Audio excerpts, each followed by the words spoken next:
thy abundant favor, us thy servants, whom thou hast been pleased to call to the performance of important trusts in these islands.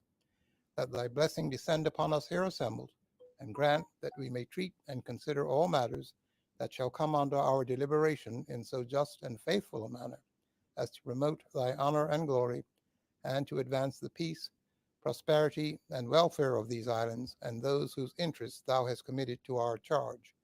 And this we beg for Jesus Christ's sake. Amen. May the grace of our Lord Jesus Christ and the love of God and the fellowship of the Holy Spirit be with us all evermore. Amen. Morning, members. House is now in session. The first order of business this morning is a result of the recent by-election that took place, and the successful candidate will now be brought into the chamber so that he can be sworn in as an official member of this chamber.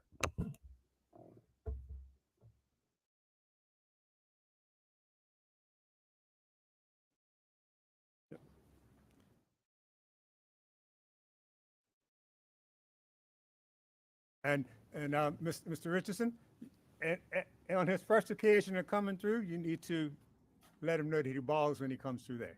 Thank you.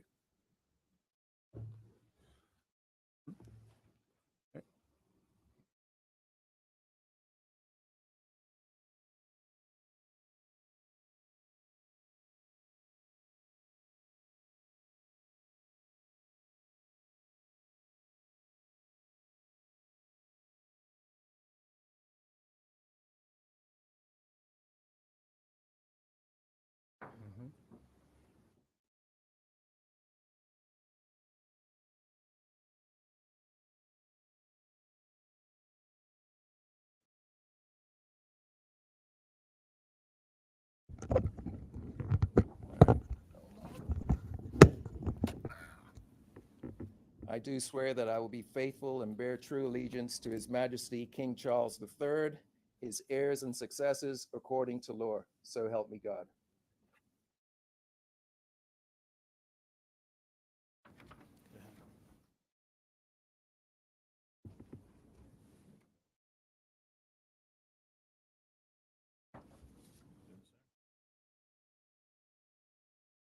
I, being a member of this great assembly, do swear by Almighty God to use and employ my best endeavor therein for the general good without any respect to private interest, gain, or advantage, striving to discharge a good conscience in all equity and integrity during my continuance therein.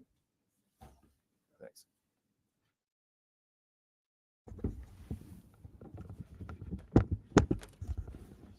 Good. Congratulations. Yep. Mr. King, you're now an official member of this chamber, and colleagues have already acknowledged that. I ask all members to acknowledge the new member who will sit and join in these chambers as we do the business of the country. Yep. Also recognized in the gallery, former members, Mr. Cole Simons, former opposition leader, and I believe Mr. Dunkley was, Michael Dunkley was there earlier? Okay, all right. Well, members, we'll now start the business of the day. The confirmation of minutes. The minutes of November 17th have been circulated. Are there any amendments required? There are none. The minutes will be printed, confirmed as printed. Thank you. Messages from the governor. There are none. Announcements by the speaker. We have three members actually have indicated their absence today. MP Jason Wade, MP Jamal Simmons, and the AG has just informed me that she will be absent today as well. And the Premier is also absent today. Yes, Premier and the AG. Yes. Thank you. Messengers from the Senate. There are none. Papers or other communications to the House. There are none. Petitions. There are none. Statements by ministers and junior ministers. There are some 9 statements this morning. And Minister Birch, you have the first one. Minister Work. Thank you, Mr. Speaker, and good morning. Mr. Speaker, it's been almost 2 years since I stood in this honorable house to announce the Minister, one sec. Sarge, could you just, the photographer, when she needs to be sorted out? Thank you. Minister? Mr. Speaker, it's been almost 2 years since I stood in this honorable house to announce the rental unit renovation program under the Bermuda Housing Corporation, and I rise today to provide yet another update on the progress to increase the island's housing stock. Mr. Speaker, this renovation scheme sees the refurbishment of 137 older housing units owned by the BHC at a sum of $21 million over 3.5 fiscal years for the purpose of increasing the amount of affordable housing options for Bermudians. At the time, 60 of these units were occupied, while the remaining 77 were out of service and are being added as new units to the inventory. These 77 units comprise the entire vacant and derelict inventory of housing owned by the Bermuda Housing Corporation and are being renovated and put back into the housing stock. Since the original announcement in October 2022, I've kept honorable colleagues and the listening public informed of the advancement of this pledge to improve the quality of life for all Bermudians made by this government in its 2020 election manifesto. Mr. Speaker, I provided updates on 3 separate occasions, December 2022, March, and September 2023, all of which covered the status of the projects, and again today I will do the same. Mr. Speaker, as mentioned, the BHC are refurbishing 137 older units owned by the corporation. That number has increased to 167, 90 occupied units and 77 vacant units. This increase is because of additional rented units needing renovation and being added to the list as tenants have vacated those units. As of today, 62 units have been completed, 32 occupied, and 30 vacant. The remaining 105 units are in various stages of progress. Either work has started, plans are at the planning department, or are with architects being designed. Mr. Speaker, as honorable members can tell, the government through the BHC are making steady progress, and we intend to see the completion of all 105 of these housing projects as quickly as possible. We recognize that there is still much work to do, much work to be done in providing additional housing. This is why units under the residential housing program are not the only focus in expanding the affordable rental options for Bermudians. Mr. Speaker, I'd like to reflect on a few statements made during the original October 2022 residential housing program announcement. The first is, and I quote, "Since January 2022, the BHC has been engaging in renovation works to several properties under its remit. Through the economic stimulus program, a further 13 units are still under renovation in varying stages of completion, either awaiting planning approval from the Department of Planning or awaiting the conclusion of a procurement process." End quote. Mr. Speaker, I'm proud to say that these 13 units are now completed, thus concluding all works to the identified units under the economic stimulus program. This program saw a total of 17 units being either renovated or added to the stock as new units. In that October 22 statement, I also emphasized that, and again I quote, "Mr. Speaker, the next phases of this plan to address affordable housing will include the expansion of the private sector rental program. This program allows for privately owned units to be rented to the Bermuda Housing Corporation with guaranteed rent and intervention by the corporation when tenants do not honor their commitment. The rates are less than market rates, but the rent is guaranteed to be paid on time and the unit returned to its original state at the conclusion of the tenancy." End quote. Mr. Speaker, to date, the project team have identified 18 private units that have an estimate of up to $100,000 to renovate. Having completed the revised leasing conditions for the private sector refurbishment program, along with the promissory note conditions, the project team are meeting with homeowners to discuss the requirements and providing a quantity surveyor estimate of cost. Mr. Speaker, We soon expect successful agreements between the BHC and the homeowners to be made, thus allowing construction to begin. I encourage any homeowner listening to this statement or hearing it in the media to sign on to the BHC website at www.bhc.bm to gain full information, fill out a basic information form, and arrange an appointment. I would now like to move quickly from rentals to home ownership, Mr. Speaker, for the purpose of reiterating this government's commitment to ensure that every Bermudian can earn a piece of the rock. In 2019, the Bermuda Housing Corporation Home Start program was launched and remains available to Bermudians who have never owned a home and are looking to obtain first-time home ownership. Mr. Speaker, this program is a partnership between the Bermuda Housing Corporation and Clarion Bank, and the details are as follows. Clarion provides up to 100% mortgages for homes listed in the program. It is available to Bermudians only who are first-time homeowners or those who have never earned more than a 25% share in a property. Homes listed in the program are those that are either owned by BHC or Clarion Bank. The mortgages are fully funded by Clarion, with BHC acting as the guarantor for the 25% down payment amount. Once the down payment has been repaid, the bank releases BHC from the guarantee obligation. Further information on this can also be found on the BHC's website at www.bhc.bm/homestart. Mr. Speaker, since its launch, this program has assisted 34 Bermudian families in their quest to become first-time homeowners. Presently, an additional 4 families are in the final stages with the financial institution to conclude the purchase. This program is proving incredibly popular, and as I have said before, we are looking to expand the program through other financial institutions. Mr. Speaker, of course, there is the Mortgage Guarantee Program offered by Bermuda Commercial Bank that provides the lowest mortgage rates on island. More information can be found on their website at www.bcb.bm. Mr. Speaker, this government is committed to our people. We will continue the work to increase adequate housing options for all Bermudians. I must stress that these are not all the options we are currently exploring.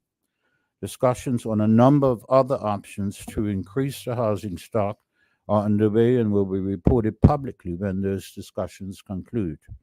Mr. Speaker, I'd like to publicly thank the Bermuda Housing Corporation Board, ably led by MP Chris Famous, management and staff for the hard work they continue to do to further deliver on the BHC's mandate of providing affordable housing for Bermudians. Thank you, Mr. Speaker. Thank you, Minister. Members, the next statement this morning is the, actually, let me make a note here. The second statement on the order paper is by the Minister of Education. Unfortunately, we're going to have to carry that one over, and we'll move on to the third statement, which is by the Minister of Youth, Social Development, and Seniors. Minister Furbert. Good morning, Mr. Speaker, and thank Morning. you. Mr. Speaker, May is celebrated as Foster Care Month. This morning, I rise to provide this honorable house with an update on the continued work being undertaken by the Department of Child and Family Services within their remit to safeguard Bermuda's children. Mr. Speaker, every year, the Department of Child and Family Services designates the month of May to recruit new foster parents and to honor Bermuda's current foster parents.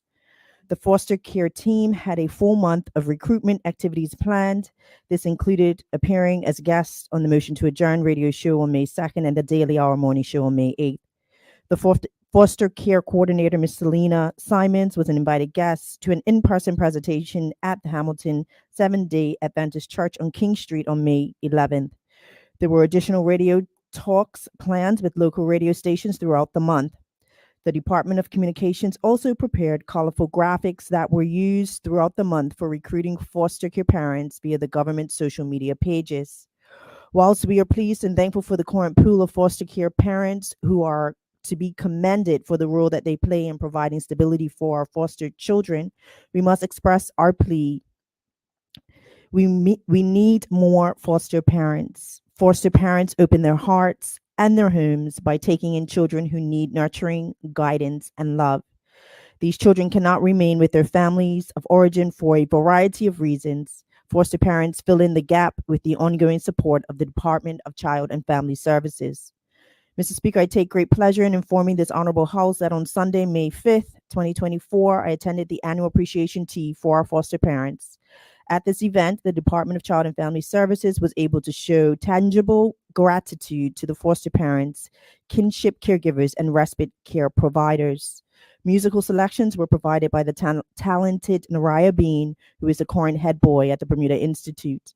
Mr. Paul Smith provided beautiful sounds on the steel pan while guests were dining. Mr. Speaker, it is always good to see the fruit of one's labor. The guest speaker for the Foster Care Appreciation Tea was Miss Lashante Dill Asing. This young lady had a very interesting story to share about her years as a foster care child and in Sunshine League Children's Home. Miss Dill Singh is a shining star. She is a graduate of Cedar Bridge Academy who persevered through various childhood obstacles to later study at Delaware State University, where she obtained a bachelor's degree in nursing. Ms. Dilla Singh was the first recipient of the Foster Parent Association scholarship titled the Glenda Edwards Further Education Award. Mr. Speaker, a highlight of the Foster Care Appreciation Tea is the honoring of foster families with special awards. This year, 3 families were honored. Ms. Myra Walker was highlighted for her ongoing dedication to her foster child from infancy to the age of 18, becoming a young lady. Ms. Walker's foster child is now preparing to graduate from the Barclay Institute, and she has been the constant mother figure to her foster child for her entire life. Mr. and Mrs. Anthony and Susan Richardson were awarded the Foster Youth Champions Award for the active role that they played in fostering and providing respite to boys in foster care.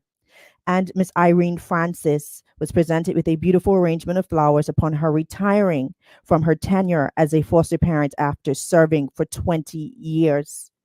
It should also be noted that the event was enhanced with the provision of a number of door prizes for foster parents. These were donated generously from former foster youth Miss Levon Lee Smith, a businesswoman and entrepreneur who was the guest speaker for the same event several years ago. Mr. Speaker, the recognition and highlighting of Foster Care Month is not complete without expressing a huge thank you to the Foster Parent Association Charity 620. This association works diligently with the community to raise funds and obtain needed items for foster children. The Foster Parents Association is comprised of active foster parents, and they too should be commended for the ongoing tangible support given to Bermuda's foster children. This year, the association recognized Senator Lindsay Simmons Wilson, who was awarded the 2024 Foster Parent of the Year Award. Ms. Selena Simons, our foster care coordinator, was presented with a Social Worker of the Year Award, and Ms. Simone Romain, a foster care social worker, was presented with the Runner-Up Award. Mr. Speaker, I close by stating that our children, vulnerable for many reasons, need us. The Ministry of Youth, Social Development, and Seniors takes this time on behalf of all the children in foster care to thank those individuals who have opened their homes and have given of themselves to make a difference in the life of children. We encourage more people within our community to become foster parents. In so doing, Mr. Speaker, such persons, with the help of the Department of Child and Family Services, in its quest to provide caring, safe, nurturing homes for children when their families are unable to care for them. Mr. Speaker, I thank all the members of this honorable House, along with persons within the community who acknowledged and saluted Bermuda's foster parents during the month of May, and our social workers as they continue to inspire action and lead change. We must highlight the significance of social workers and their collective contributions to helping and advocating on behalf of all of those whom they serve. Please join me in wishing all foster parents and social workers a happy Foster Care Month. Thank you, Mr. Speaker. Thank you, Minister. Members, the second statement this morning is also in the name of the Minister. Minister, would you like to present your second statement now? Thank you, Mr. Speaker. Mr. Speaker, having a disability should never disqualify anyone from accessing and experiencing every aspect of life. There are roughly 3,500 persons in Bermuda who have a disability. This government intends to ensure that all persons with disability are provided with the services they need to feel included in society and start with an equal playing field to carry out day-to-day activities, employment, volunteering in comparison to persons who do not have disabilities. Mr. Speaker, I rise this morning to share gratifying news that the Office of Aging and Disability Services has successfully delivered a first-time ever disability register for persons with disabilities in Bermuda. This initiative meets the commitment made by the government in its 2021 speech from the throne. The primary purpose of developing a national register for persons with disabilities, or a disability register, is to create a path for a more inclusive society. Collecting the relevant data about persons with disabilities can ultimately be used to make key informed decisions for introducing new and or enhancing existing programs and services for persons with disabilities. Mr. Speaker, according to the United Nations, persons with disabilities make up approximately 15% of the world's population. Globally, this is approximately 150 million people, which means almost 1 in 5 persons who are living with a disability encounter significant challenges in their daily lives. The UN Convention on the Rights of Persons with Disabilities adopts a broad categorization of persons with disabilities and reaffirms that persons with all types of disabilities must enjoy all human rights and fundamental freedoms, which Bermuda is in the process of ratifying. Mr. Speaker, the Bermuda Disability Register is a centralized repository comprising key information about the different types of disabilities persons are challenged with, which will in turn, the data and information be analyzed to identify gaps in areas of programs, services, and special equipment needed for persons with disabilities. The Disability Register will also ensure there is easier access to services and assistance to improve the lives of persons with disabilities. The Disability Register will not be used for case management or as a case management tool, but will hold information and data using digital technology. This data will ultimately facilitate informed policies and decisions in key areas such as healthcare, education, employment, and accessibility to advance inclusivity in Bermuda. Mr. Speaker, the United Nations highlights the fact that evidence and experience show that when barriers to inclusion are removed and persons with disabilities are empowered to participate fully in societal life, the entire community benefits. Barriers faced by persons with disabilities are therefore a detriment to society as a whole. And inclusion and accessibility are necessary to achieve progress and development for all. Mr. Speaker, last year, April 2023, the ministry initiated a meeting through the Deputy Governor's Office with representatives from the UK Foreign Commonwealth Development Office and requested that United Nations Convention on the Rights of Persons with Disabilities be extended to Bermuda. This convention was passed by the United Nations in 2006. It sets out key rights that citizens of a country with a disability should enjoy, including living independently and being recognized and respected as persons for their ability, not their disability. Since last year, the ministry team has been diligently working with the head of the International Disability Unit in the UK Cabinet Office, responding to a comprehensive list of questions pertaining to measures that have been implemented in Bermuda to support persons with disabilities. Sufficient information was finally obtained in March of 2024 from organizations in the private sector and public sector entities for review by the head of the International Disability Unit at the UK Cabinet Office. The UK Foreign Commonwealth Development Office shared that a response to the request that the UN Convention on the Rights of Persons with Disabilities be extended to Bermuda should be obtained by the end of June this year. Mr. Speaker, no person in our society should ever be left behind or feel ostracized because they have a disability. The government encourages dialogue on all forms of disabilities. This provides a platform to educate all sectors of our community to ensure persons with disabilities are given the dignity that they deserve. I believe, Mr. Speaker, that more education and awareness will ultimately lead to greater understanding and acceptance of persons with disabilities. Mr. Speaker, in November of 2023, technical officers of the Office of Aging and Disability Services access the consultative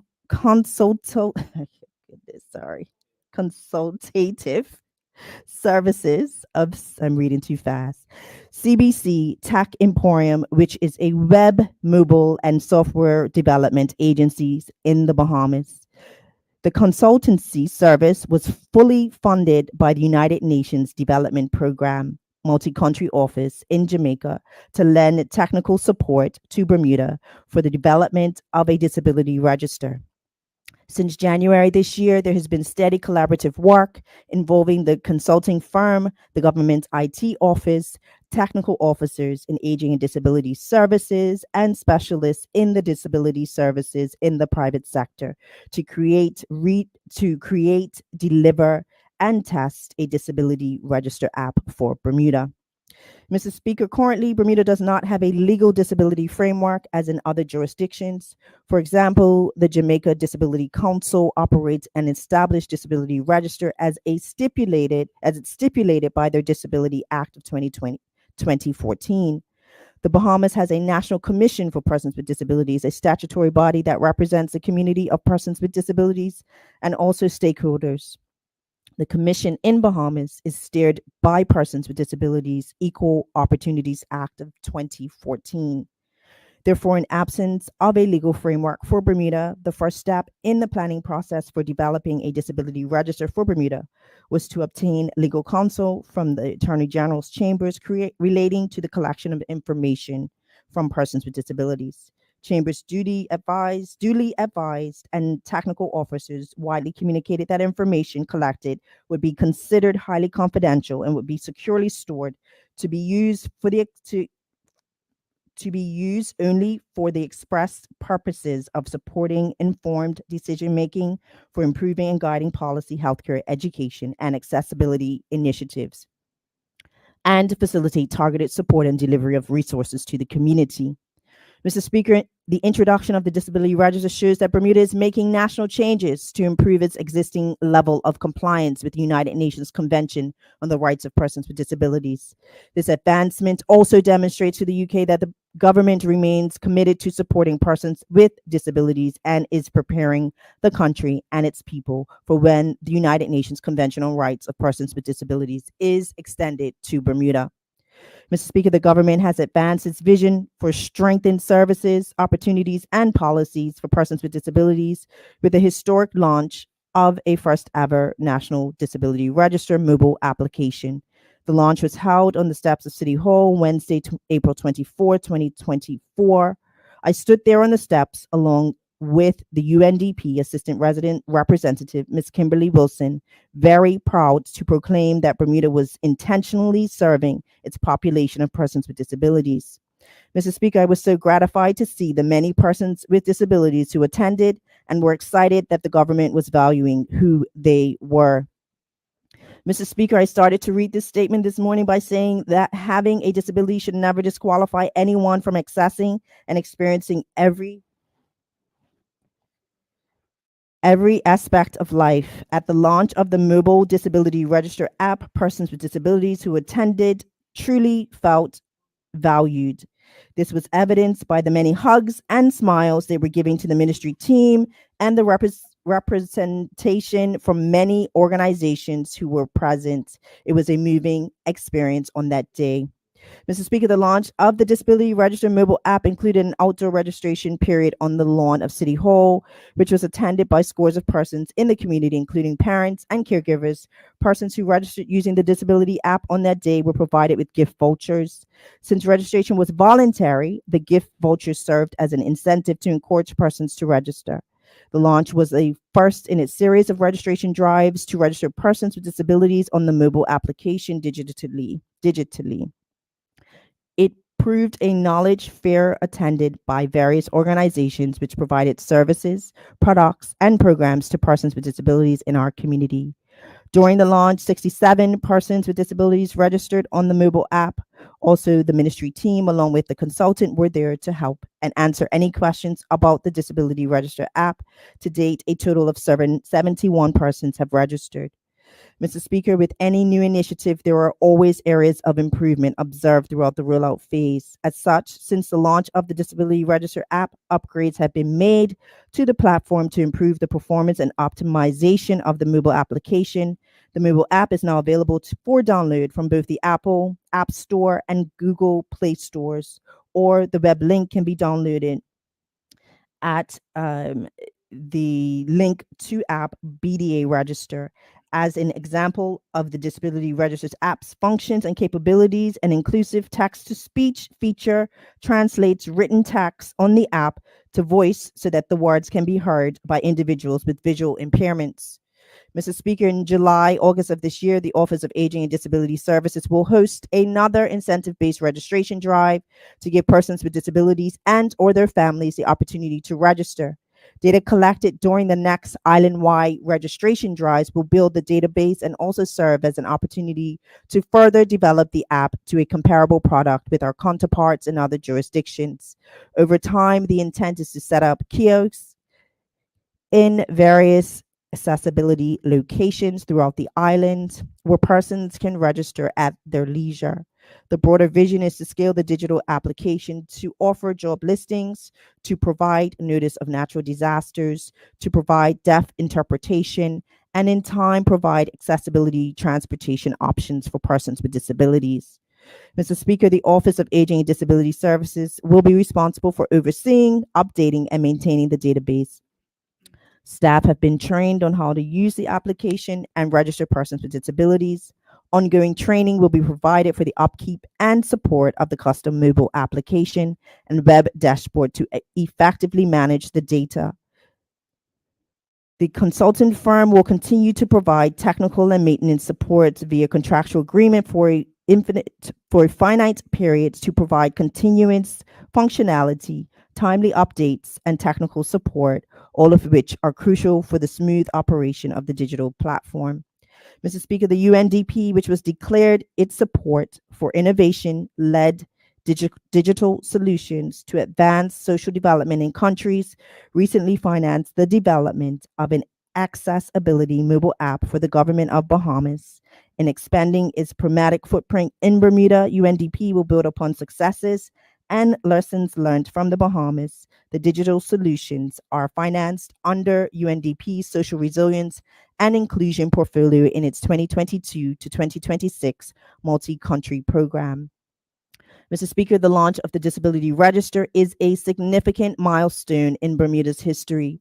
Empowering persons with disabilities through accurate data representation is crucial for promoting and encouraging active participation in society, and this will further align with the government's 5-year national plan for adults with intellectual disabilities and their families, which was launched in May of 2023. Mr. Speaker, I challenge everyone to partner together and share the vision for Bermuda that is inclusive for all.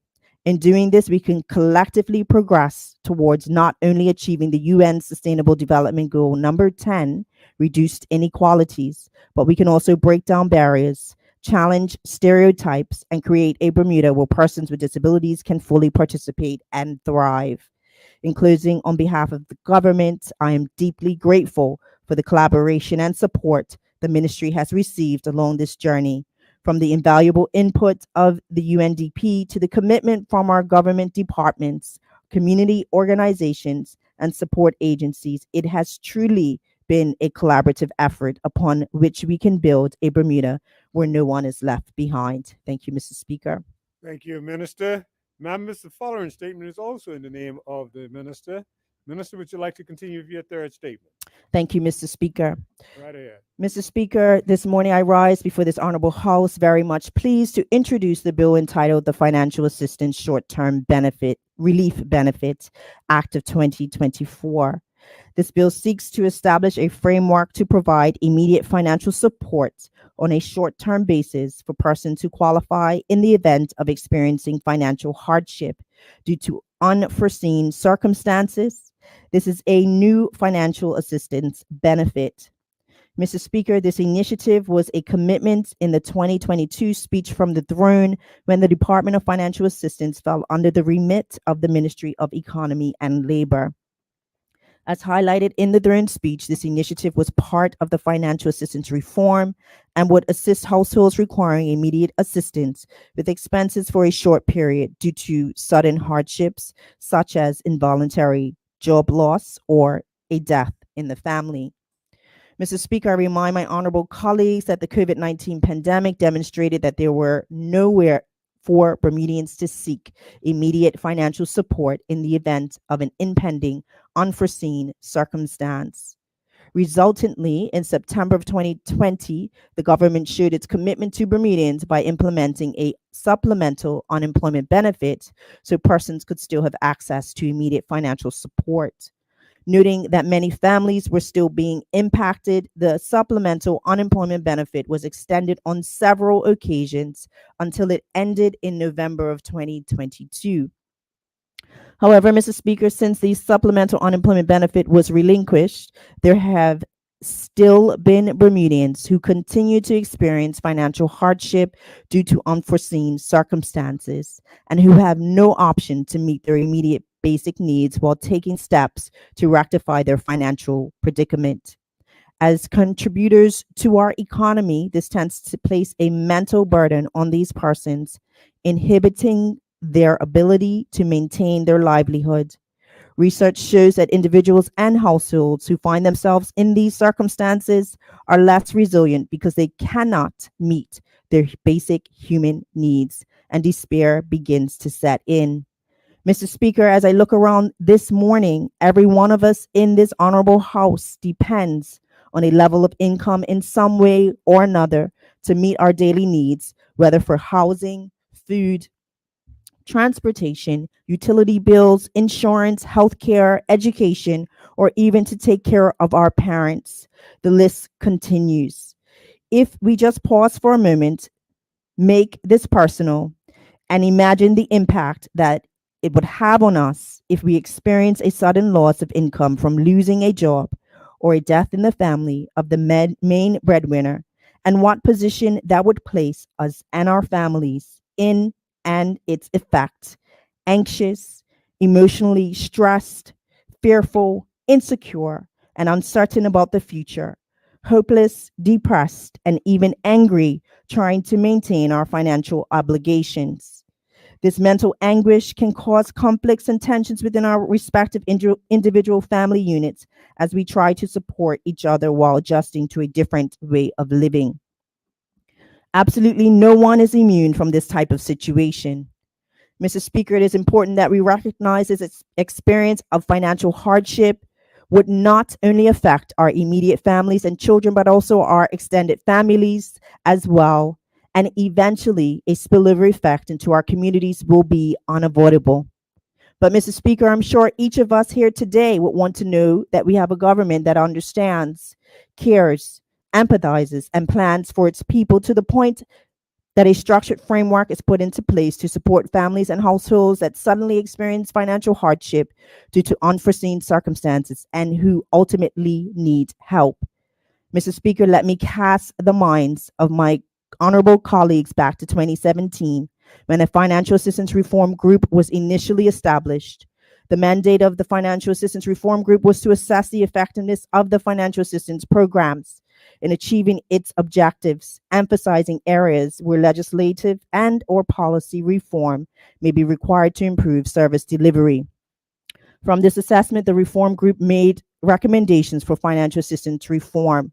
Mr. Speaker, my honorable colleagues, Minister Jason Hayward, Minister Michael Weeks, MP Susan Jackson, and myself were all members of the Financial Assistance Reform Group. Mr. Speaker, the reform group worked diligently undertaking this assessment, and in 2019, the group successfully delivered 30 recommendations for financial assistance reform and to ensure a more ethical allocation of financial awards for achieving financial sustainability. Mr. Speaker, one of the recommendations coming from this assessment was to develop and introduce a bona fide unemployment insurance scheme which would benefit persons who find themselves transitioning between jobs or who would remain unemployed over a period of time, reducing the strain on financial assistance. Mr. Speaker, stemming from our country's experience during COVID-19 pandemic and the need for the supplemental employment benefit, this recommendation from the Financial Assistance Reform Group has now morphed into a short-term relief benefit program that will be governed by legislation. This bill, entitled Financial Assistance Short-Term Relief Benefit Act 2024, will steer the short-term relief program in the Department of Financial Assistance with the following features. eligibility, qualifications of a person to apply for the benefit, and the stipulated criteria that must be met. Amount, the benefit is a legislated $1,500 per month. Duration, recipients can receive the benefit for up to 3 months in a financial year. Process, every application for the short-term benefit must be made in writing on an approved form submitted digitally or in person to the director with documented proof of eligibility and evidence of sudden financial hardship. Conditions, the benefit recipients must comply with specified conditions in the bill, some of which include notifications to the director of any financial change in one's circumstance while receiving the relief benefit, any sudden change that would make one ineligible for the benefit, of any intention to travel outside of Bermuda, and if one becomes a recipient of a financial assistance award under the Financial Assistance Act 2001. Mr. Speaker, the short-term relief benefit payment is payable to individuals, not to households. Individuals must apply and then prove they are experiencing the sudden hardship and the impact it may have on their household. For example, if a person has been made redundant from their job or is a victim of domestic violence, that specific individual would apply for the short-term relief benefit for a maximum of 3 months, in that they would receive a total of $4,500 per year. The individual unemployed would need proof from their former employer, while the victim of domestic violence would need proof from either a helping agency such as the Center Against Abuse or a police report.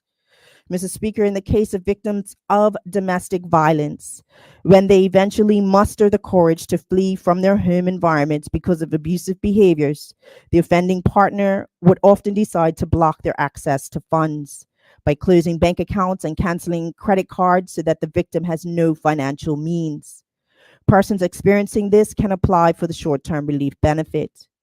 Mr. Speaker, the negative implications of not providing persons experiencing financial hardship with a short-term relief benefit could be very serious to families and include arrears in paying their monthly rent, mortgage, the potential of evictions from their homes, loss of income for landlords, disconnection of electricity for non-payment, foregoing needed medications that could result in health challenges or even death, limiting access to critical care or food, and inability to fulfill other pertinent household obligations.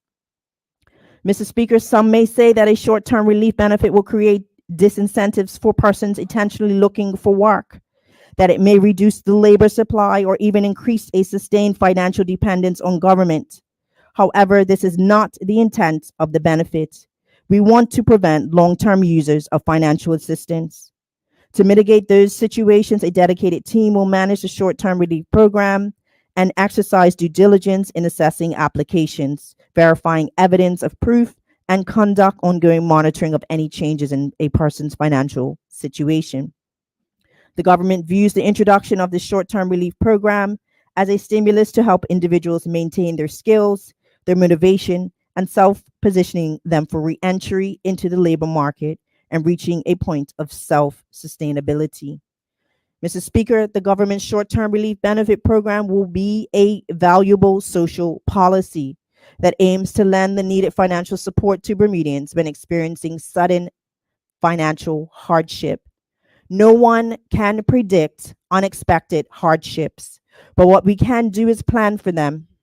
In recognizing the resilience of Bermudians, this first-time ever benefit provides a level of support to those who have contributed to the Bermuda community prior to falling into difficult financial circumstances. This demonstrates the commitment of this government to supporting its people. Mr. Speaker, I want to acknowledge Minister Hayward and his team who initiated the work leading to this short-term relief program legislation.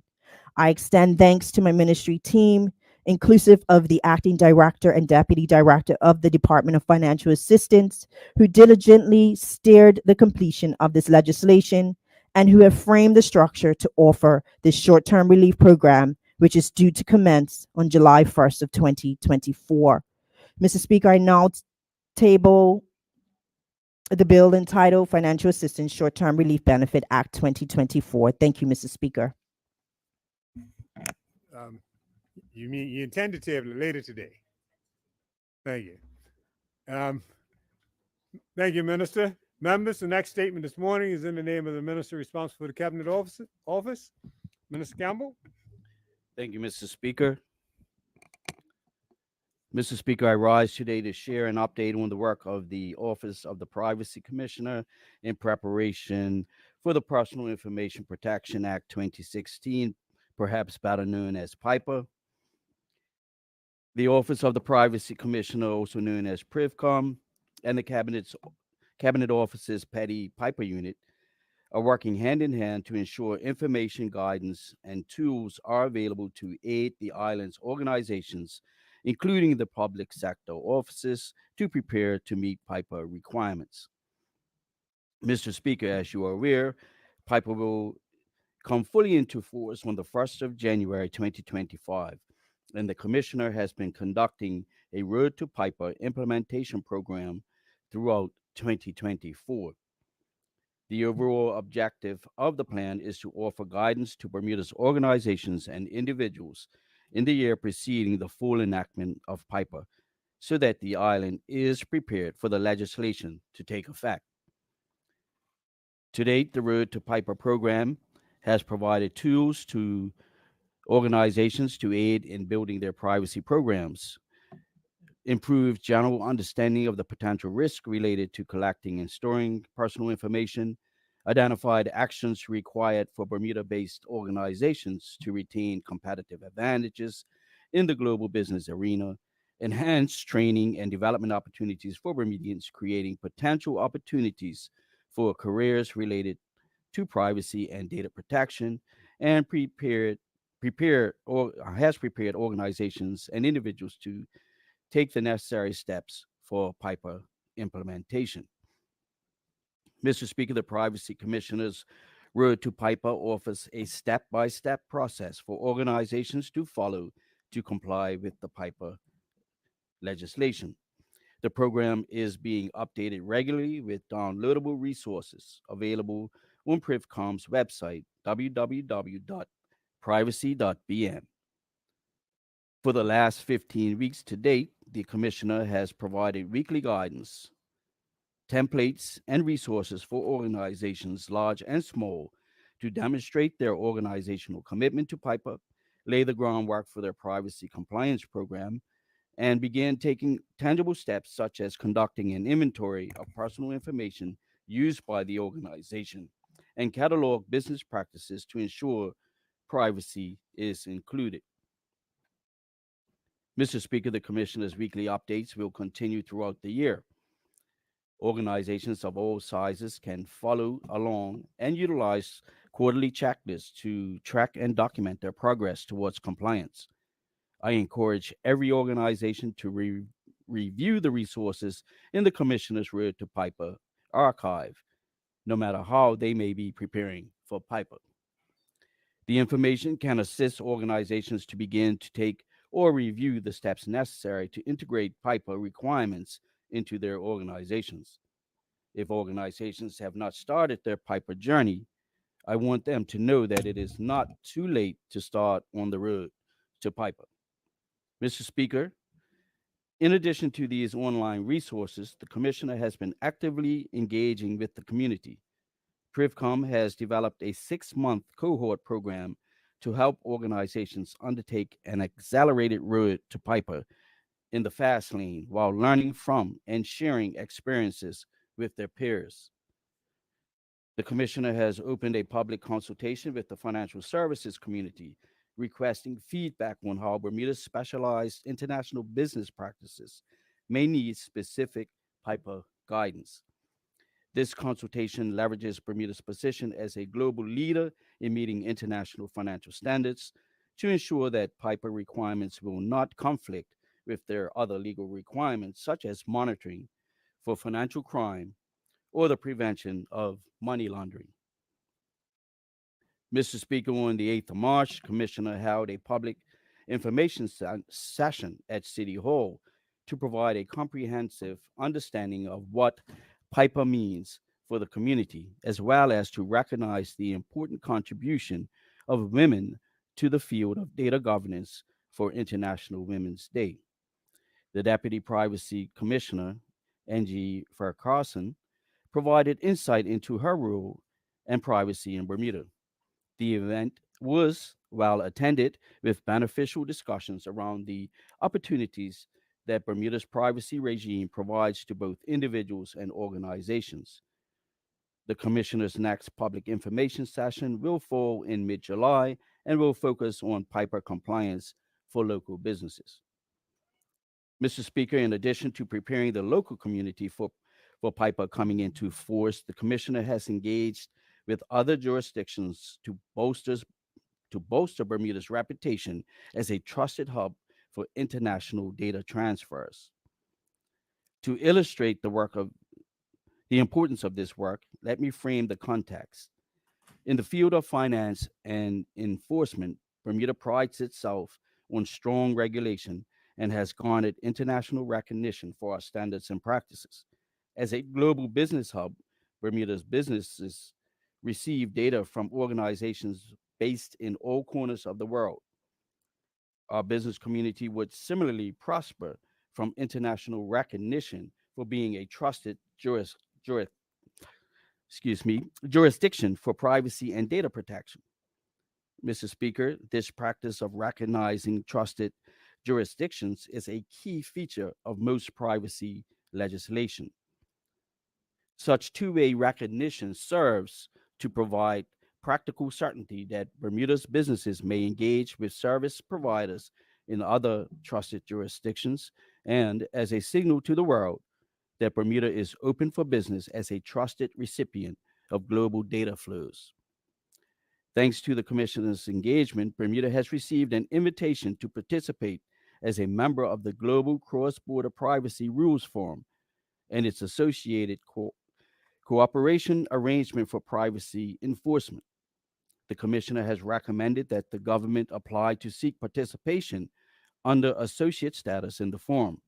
This allows Bermuda to participate in the activities of the forum and to be recognized as a trusted equivalent jurisdiction.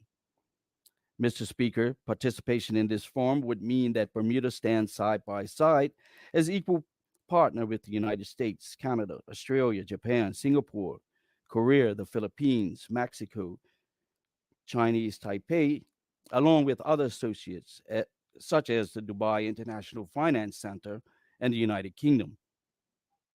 This growing forum promotes interoperability between the privacy laws of the member jurisdictions by providing an international certification system that organizations may use if they choose to demonstrate compliance with common privacy principles that align with PIPA. By participating in the forum, Bermuda would be granted mutual recognition for our privacy rights and standards, ensuring certainty for Bermudian businesses and expanded international protections for the rights of its people. The forum's workings are based upon consensus, which gives Bermuda a global platform to express our perspective and represent our interests. Mr. Speaker, I have directed our Paddy Piper unit to submit a letter of intent to participate as an associate member in the forum and to take steps to update that participation to full membership once PIPA comes into full effect in January 2025. Mr. Speaker, issues of technology and digital rights have never been more important or more global. By bringing PIPA into force on the 1st of January 2025, and by engaging with jurisdictions around the world, we are positioning Bermuda as a forward-thinking and privacy-preserving jurisdiction. Not only will Bermuda be recognized as meeting international standards for conducting business, but we will also be seen to play a key role in setting those standards while protecting personal information and respecting privacy rights. I thank the Privacy Commissioner and his officers for their superb work in preparing the community on the road to PIPA and for his tireless efforts in representing Bermuda's interests in the wider world. Thank you, Mr. Speaker. Thank you, Minister. Members, the next statement this morning is in the name of the Minister of Economy and Labor, Mr. Hayward. Good morning, Mr. Speaker. Mr. Speaker, on the 23rd of November 2023, a press release relating to the UK's implementation of an electronic travel authorization was communicated to the Bermuda public. In that release, I stated that the UK began work on the scheme on the 25th of October 2023. Today, I rise in this House to provide a status update on this project. Mr. Speaker, an ETA gives travelers of specific nationalities permission to travel to the UK without the need to obtain a visa. The UK's ETA scheme is being implemented in a phased manner on a nationality by nationality basis to ensure systems and processes operate effectively. The scheme will apply to those travelers visiting or transiting the UK who do not currently need a visa or short-term stays or do not have valid UK immigration status prior to traveling. As the UK continues to implement this scheme, on the 1st of February 2024, the Home Office published a fact sheet which emphasizes that the transformation and digitization of the UK border would enable a more efficient customer service experience and cement the UK as a world leader in border security. It also highlights that the scheme is open for nationals of Qatar, Bahrain, Kuwait, Oman, United Arab Emirates, Saudi Arabia, and Jordan who require an ETA to travel to the UK. Mr. Speaker, as a result of the most recent changes, nationals from Qatar, Bahrain, Kuwait, Oman, United Arab Emirates, Saudi Arabia, and Jordan who have obtained a valid UK ETA will be permitted entry into Bermuda provided that they possess a valid UK ETA and passport which is valid for 45 days from their intended date of departure from Bermuda. Mr. Speaker, I can also advise that the Home Office confirmed that British Overseas Territory citizens are exempt from ETA requirements in the same way that British citizen passport holders are exempt. This means that, as is currently the case, when visiting the UK, BOTCs will be able to travel to the UK without an ETA, provided they travel using their BOTC or BC passport. Mr. Speaker, for more information, persons should access the gov.uk website and search Electronic Travel Authorization Scheme Fact Sheet, February 2024. Thank you, Mr. Speaker. Thank you, Minister. Members, the next statement this morning is in the name of the Minister of Transport. Minister?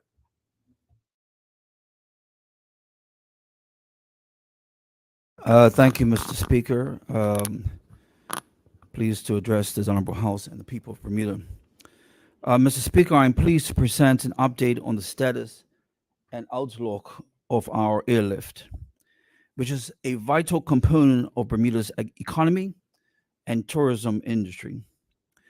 Airlift is the lifeline that connects Bermuda with the rest of the world, enabling us to access medical care, welcome visitors, conduct business, and enjoy leisure travel. Airlift is a catalyst that sparks opportunity, generates revenues, creates jobs, and enhances our quality of life. It is the engine that drives our growth, innovation, development, and our prosperity. Mr. Speaker, we are dedicated to enhancing our airlift capacity, quality, and diversity to ensure Bermuda remains resilient and well supported for our local population, particularly for medical needs. Additionally, we aim to make Bermuda an attractive and accessible destination for both leisure and business air travelers. Today, I will share with you the latest trends in our airlift performance, the challenges we have overcome, and the opportunities we are pursuing. I will also highlight the positive impact the airlift has on our Bermuda economy and our Bermudian people. Mr. Speaker, I will present an overview of the past 5 years' trends in Bermuda airlift capacity while highlighting the progress and developments we have achieved. In 2018, Mr. Speaker, Bermuda experienced a substantial airlift capacity with an approximate total of 611,000 available seats. In 2009, we witnessed a slight dip in seat capacity, decreasing to 580,000. This represents a reduction of approximately 5% from the previous year. Mr. Speaker, we all recall in 2020, the global COVID-19 pandemic caused a significant downturn in airlift capacity, plummeting to an all-time low of just over 170,000 seats available. This dramatic drop reflects a decrease of about 71% compared to 2019.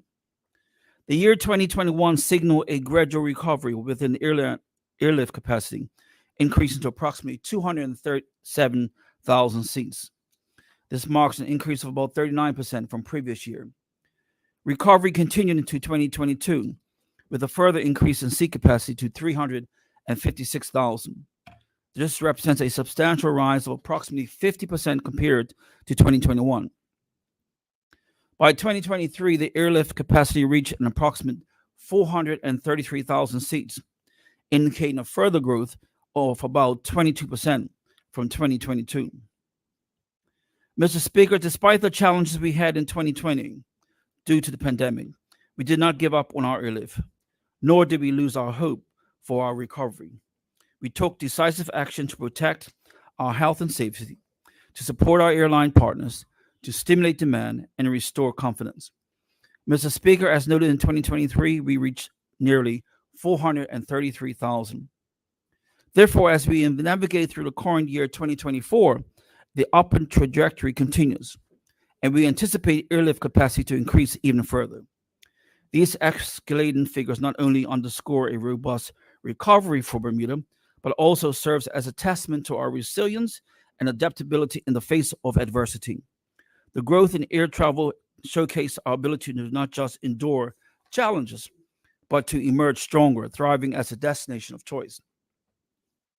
Mr. Speaker, the Ministry of Transport, in collaboration with our valued partners, stakeholders, has been consistently and diligently working towards enhancing airlift services.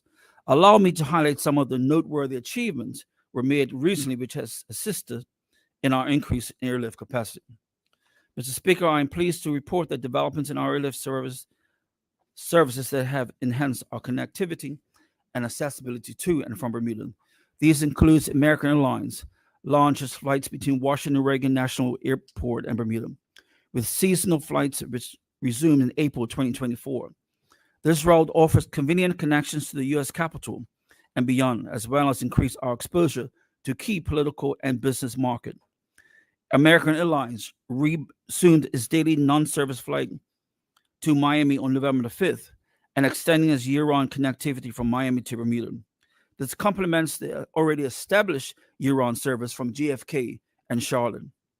JetBlue's year-round service to Boston has markedly improved our connectivity and heightened local passenger satisfaction, particularly for medical travel.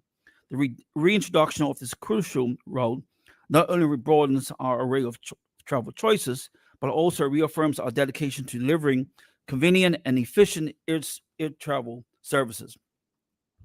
Bermudair has established connection with 7 major markets: Boston, Westchester, New York, Baltimore, Fort Lauderdale, Orlando, Toronto, Halifax, representing a noteworthy achievement in our expansion efforts to provide increased travel options.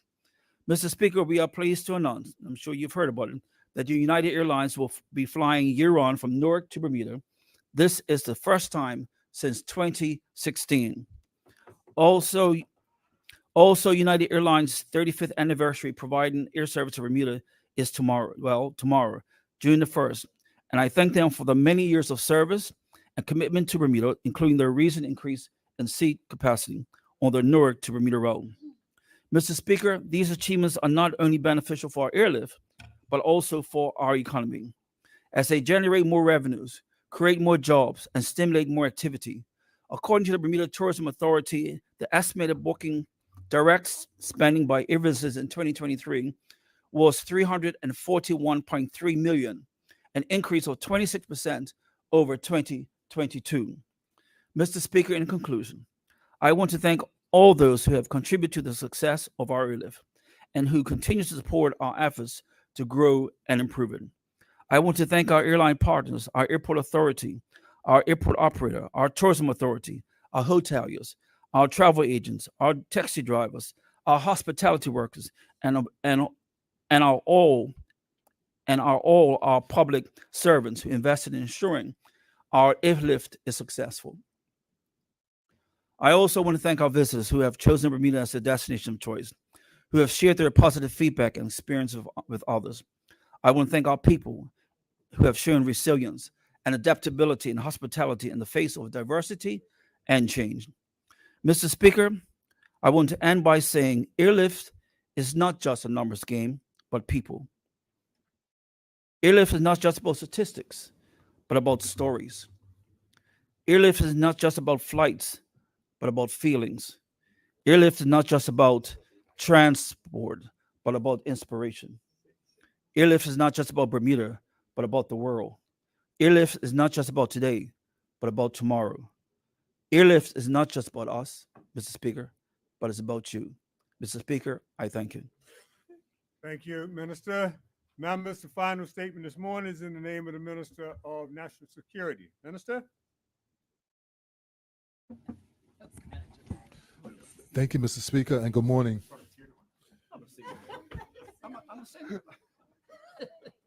Good morning, colleagues. Mr. Speaker, I rise to provide this honorable House and the public with a timely reminder of the precautionary measures we should all take as we enter another hurricane season. Yes, it's that time of year already, and the hurricane season officially begins tomorrow, June 1st, and ends on November 30th. Mr. Speaker, in 2023, Bermuda was spared any major hurricane damage. However, there were several close calls, with several storms passing near the island. Hurricane Franklin was the first major storm of the year on August 30th, with Tropical Storm Idalia following close behind on September 4th. Fortunately for us, Idalia did not make a direct hit, but was the most impactful storm of the season, causing more than 3,000 homes to lose power. The only other significant storm to threaten us during the season was Hurricane Lee on September 15th.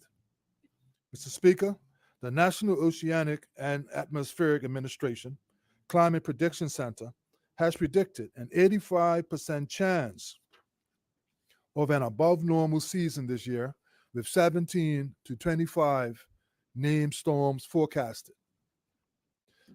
NOAA has predicted that 8 to 13 of those storms will become hurricanes, including 4 to 7 major hurricanes, Category 3 or higher. This data is cause for concern, and we all must be vigilant throughout the coming months. Mr. Speaker, AccuWeather further cautions that increased sea temperatures makes it more likely that hurricanes may develop rapidly. This means that storms have the potential to increase wind intensity by at least 35 miles per hour in 24 hours or less. Such rapid intensification makes it more important that we have plans in place and are prepared to quickly batten down in the event of a hurricane. Mr. Speaker, honorable members will recall that June is Hurricane Preparedness Month. On Monday, June 3rd, I will convene the executive of the Emergency Measures Organization, or the EMO, for its annual hurricane readiness meeting. The purpose of that meeting will be to assess the government's readiness for hurricane season and to advance our preparations. Over the course of the month, the Ministry of National Security's Disaster Risk Reduction and Mitigation Team, or DERM, will coordinate activities to refamiliarize relevant staff and stakeholders with the Emergency Measures Organization Operations Center. Staff training and equipment and connection testing for the emergency broadcast facility will also be conducted during the month of June. Mr. Speaker, I implore all residents to also use the time during Hurricane Preparedness Month to prepare for the peak of hurricane season, which is typically from mid-August through October. It is not too soon to start preparations. Families should meet to discuss their hurricane plans for the season. If there are any lessons learned from 2023, these should be included in updated plans. People should confirm that their property insurance is up to date as well as create a hurricane supplies checklist and ensure that the necessary items are on hand. We should include a 2-week supply of medications and non-perishable food items to sustain members of the family for up to 3 days. In practical terms, it is also a good idea to include the household's favorite games and books in your hurricane kit to stay occupied in the event of a storm. In true Bermudian spirit, I also encourage residents to check on their elderly or disabled neighbors to see if they require assistance in hurricane preparedness planning. Mr. Speaker, I wish to remind residents that the emergency broadcast station 100.1 FM, the station is live now, and residents should tune in periodically to become familiarized with its broadcast. Other official hurricane update sources are the Government of Bermuda and the Bermuda Weather Service's Facebook pages, and local radio and television stations. However, these may not be accessible during power outages. As such, a portable radio with spare batteries should be included in hurricane kits so that residents are able to access the emergency broadcast station 100.1 FM for important messaging and updates during a storm. Mr. Speaker, Bermuda has successfully weathered many active hurricane seasons, pun intended. This might induce a full sense of security amongst the public and cause us to become complacent. I urge each of us to not let our guard down and to remain safeguarded and prudent. I hasten to reiterate my earlier comment that predictions this year indicate that hurricanes will form faster than in previous years with very little warning. We must not be caught off guard. Mr. Speaker, it only takes one storm to directly impact Bermuda to cause major disruptions to our daily lives and stability.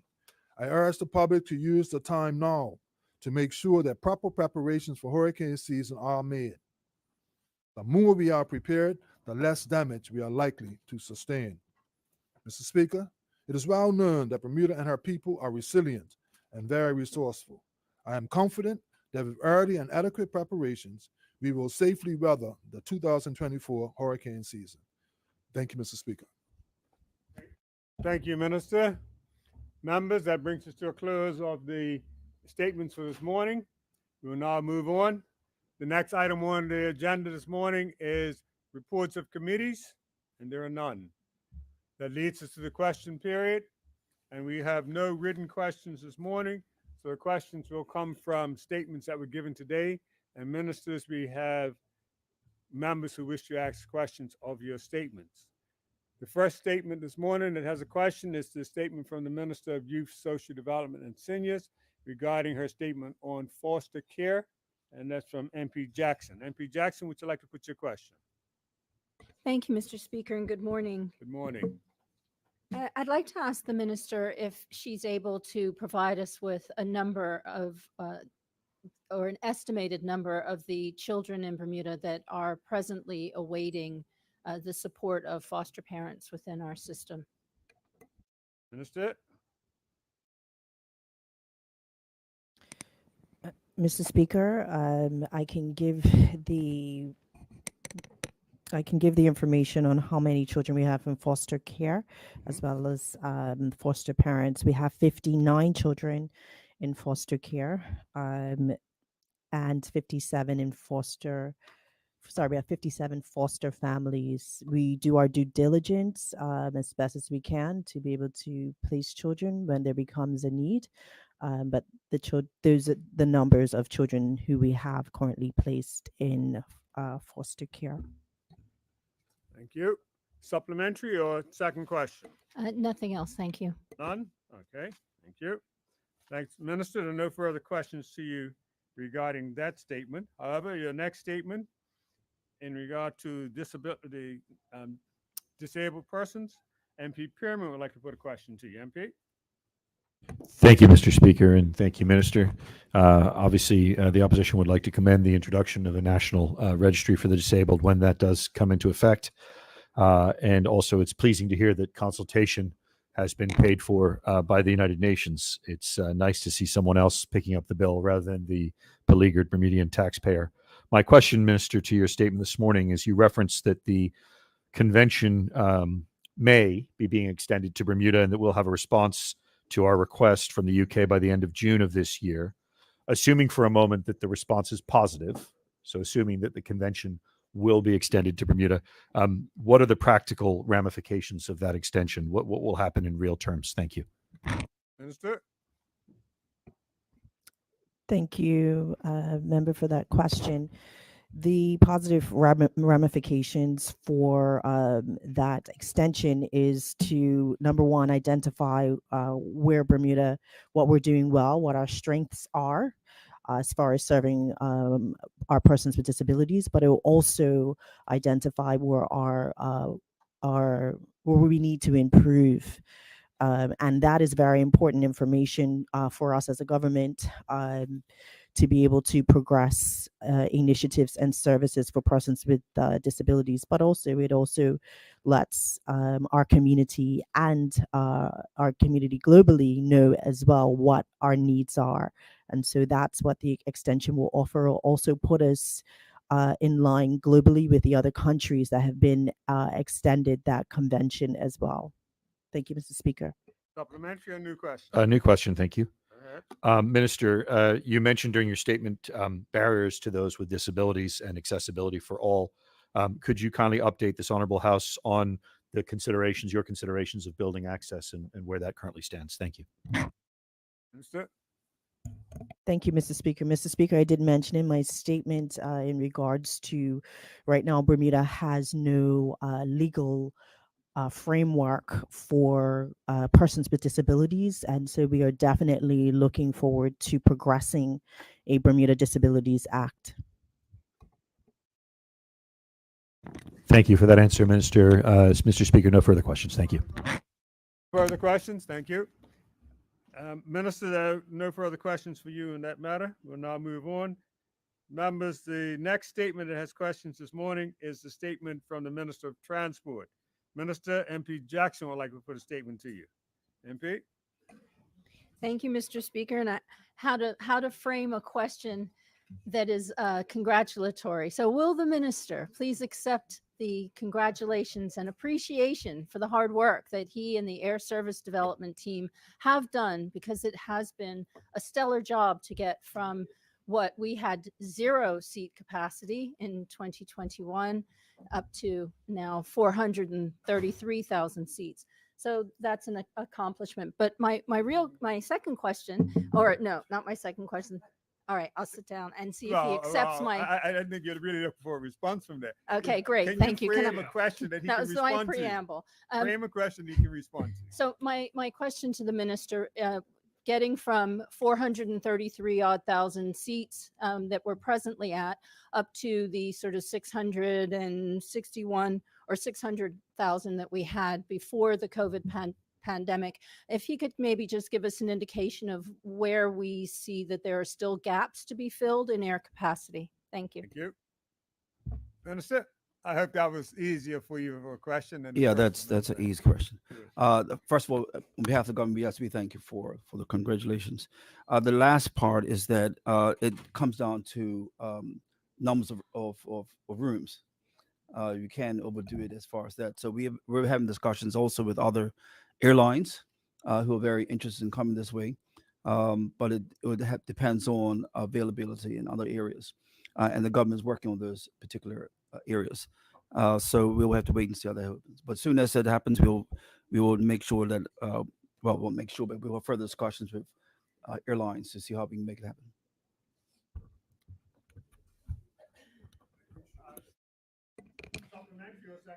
No further questions. Thank you.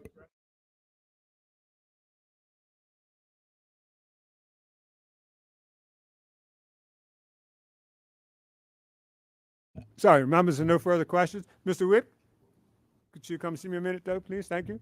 There are no further questions or statements this morning, so we will now move on the order paper. The next item on the order paper this morning is the congratulatory remarks. Would any member wish to speak to that? And I see I'm going to take MP Simmons Wade because I know she's going to be going off to a family matter in a minute. So I'm going to take her first. So Ms. Wade, do you mind? I certainly appreciate it. Thank you, Thank you. Mr. Speaker. As I normally do, I like to recognize my constituents, my senior constituents who have gone 65. I'd like to congratulate Alice Redford, who is 94. I'd like to also congratulate Ursula Tyrrell, who is 93, and Maria Atwright Sterling, who is 85. I also will take this opportunity to give congratulations to all of the caregivers in our community who are certified caregivers and all of our family caregivers who are allowing family members to keep their seniors at home. Thank you, Mr. Speaker. Thank you. MP? MP Fogo, you did jump earlier, although I acknowledge your colleague across the way, so I'll acknowledge you this time. You have your 3 minutes. Thank you, Mr. Speaker. Morning to the House and morning to the listening public. Firstly, Mr. Speaker, I would like congratulations to go out to East End Primary and St. George's Preparatory School for their pre-Bermuda Day celebrations. They provide a phenomenal experience, a parade second to none, and it is a display of the young ones' talents. And the parade in and of itself has the ability of pulling the community together behind their schools. And with the display that they put on this last May 22nd, it again did just that. On a sad note, Mr. Speaker, I would like to give condolences to the family of Connie Frith in the recent passing of both her mother, Miss Cordelia Marie Hayward, and her father, not long after, Mr. Charles Leroy Frith. And I would like something to go out to that extent from the House expressing condolences. Thank you, Mr. Speaker. Thank you. MP Lister, you jumped very quickly that time. Would you like your 3 minutes? Yes, good morning, Mr. Speaker. Okay. Good morning to the listening audience. Firstly, I'd like to start off by sending condolences to the family of Mr. Vandal Hockey Robinson. I'm a family friend. While much older, I didn't know him as well. He was a good associate of my grandfather, and so he was always around. So I just want to send condolences to his family of the late Vandal Hockey Robinson. On a lighter note, Mr. Speaker, I would like to send congratulations to recently the Outstanding Teen Awards to all participants or recipients of awards, and to the overall, I'll associate the whole house. The overall winner, and I don't want to get the name wrong, Chaije Rudo. Congratulations to her. Not sure what school, but I just Barkley. Okay, D. Barkley. Also, Mr. Speaker, on another note, would like to send congratulations to the town crier, Mr. Ed Christopher, for 30 years of service. I again associate the whole house, Mr. Speaker. 30 years of service and doing a job that he has passion for, because you can see it each time you see him out there. And Mr. Speaker, also to the graduating class, the 2024 graduating class of Bermuda College.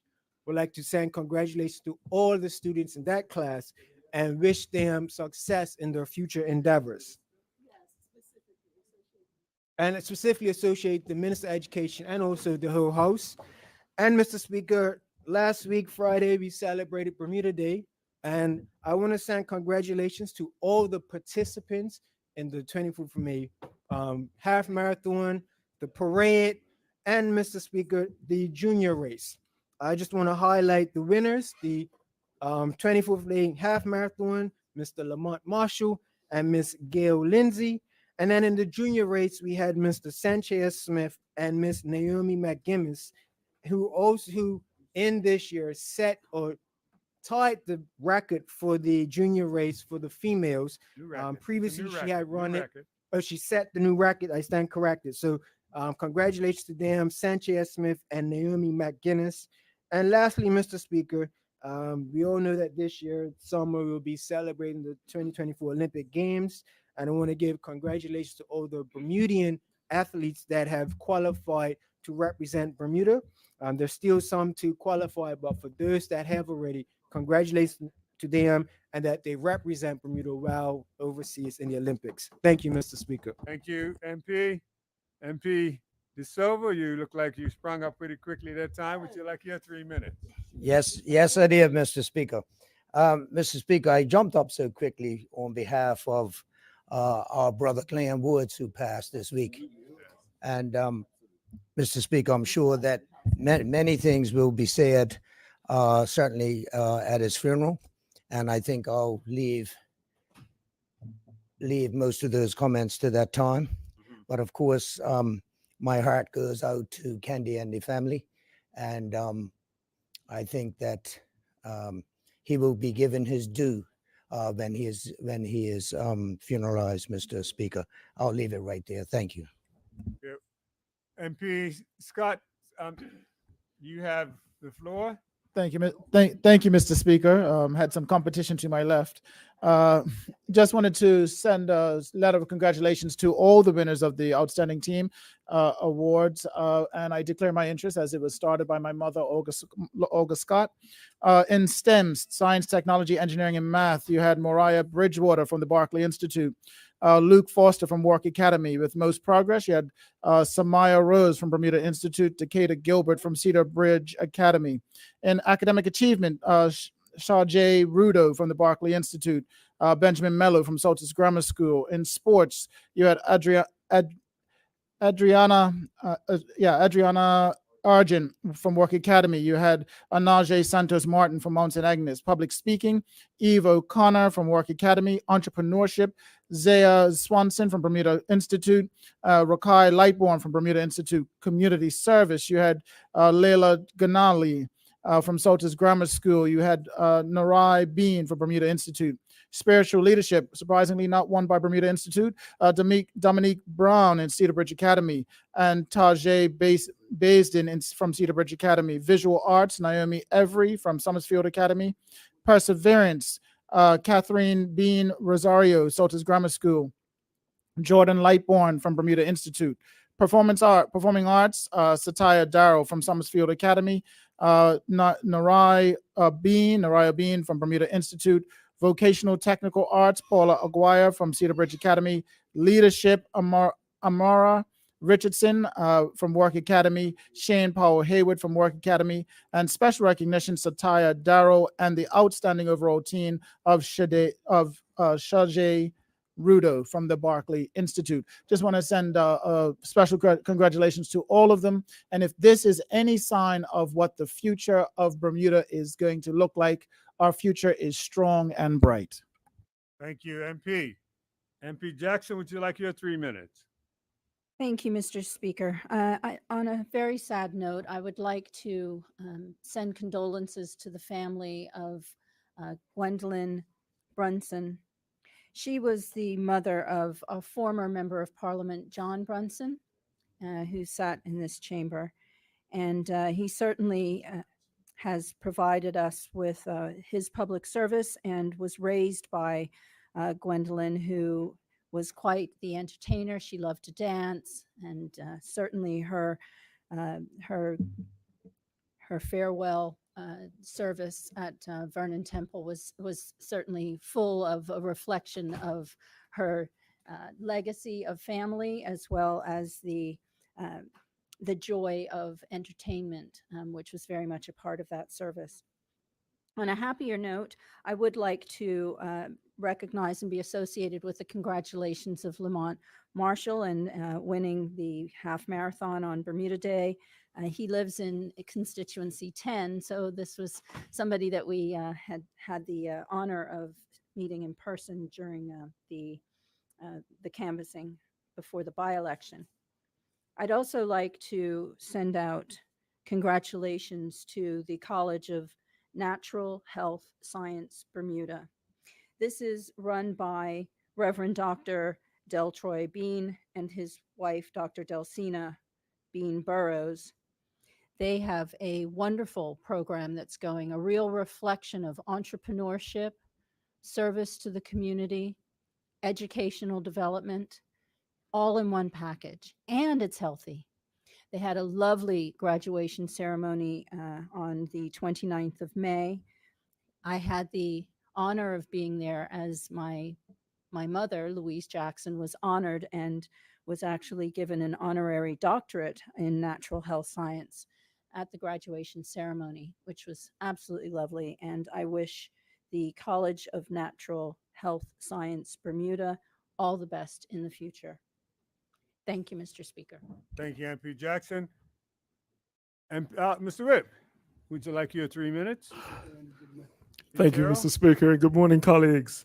Mr. Speaker, sadly, I asked if condolences can be sent to the family of the late Kelvin Sinclair Simons, a constituent of mine living in Khyber, who lived in Khyber Pass. You're associating yourself. I think it was done last week as well. I don't. Okay, I am associating myself then, Mr. Speaker, but I would like to give special mention of his two daughters, Sherry and Carla. Mr. Simons will be laid to rest today, so I hope he does rest in peace. Thank you. The other point I want to make, Mr. Speaker, a very good friend of mine passed recently, and very suddenly, Mr. Braxton Stowe. He was, I will associate the whole house.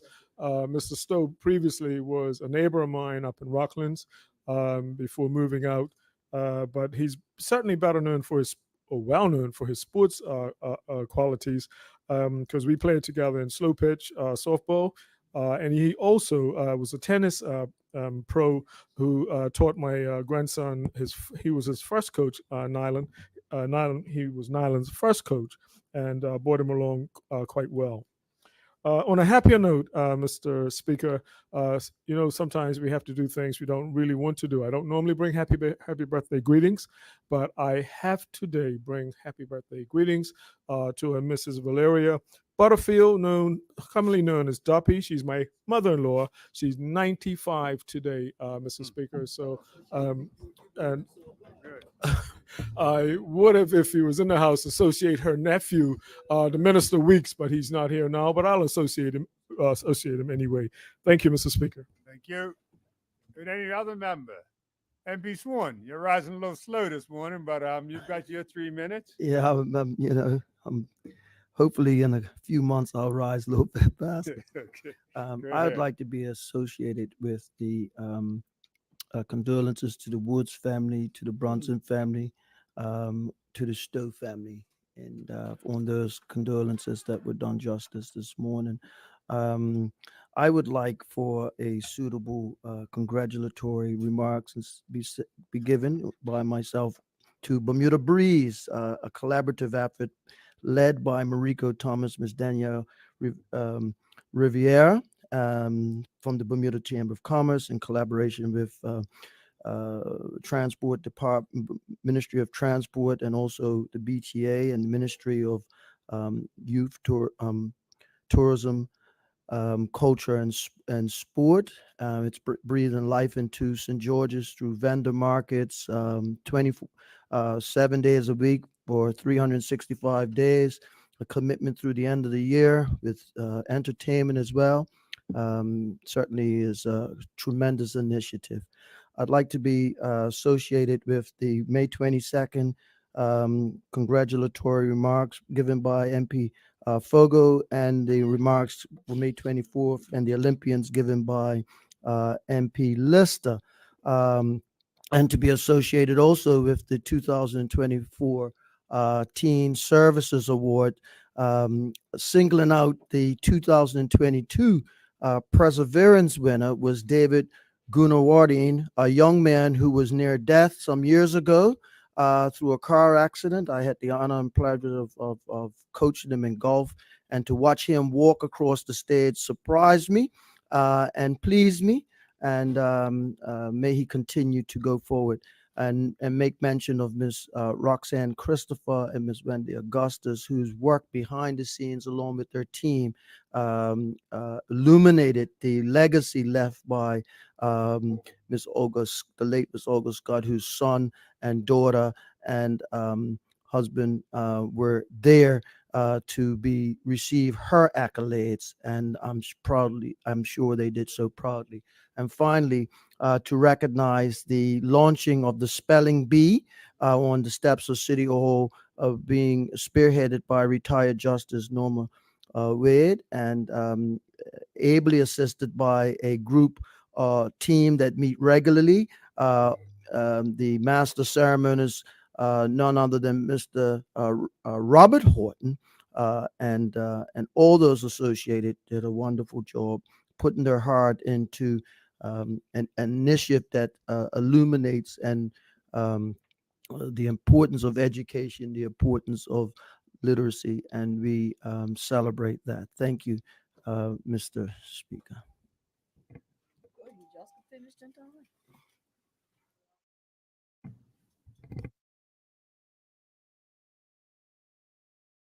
Thank you, Mr. Speaker.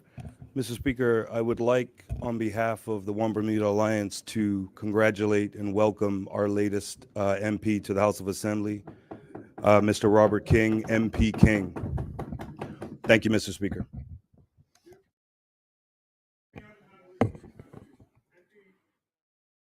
Thank you, Mr. Speaker, and good morning to you and good morning to colleagues. Mr. Speaker, I didn't get the opportunity at the last sitting of the House. I recognize that we did send our condolences to the family of Chesley Trott. I just wanted to associate myself with that. I wasn't in the House at that particular time, but I just wanted to associate myself. I have enjoyed and did enjoy in the past, certainly sitting with Mr. Chesley Trott, along with the former Speaker of this House. He was a representative at the time.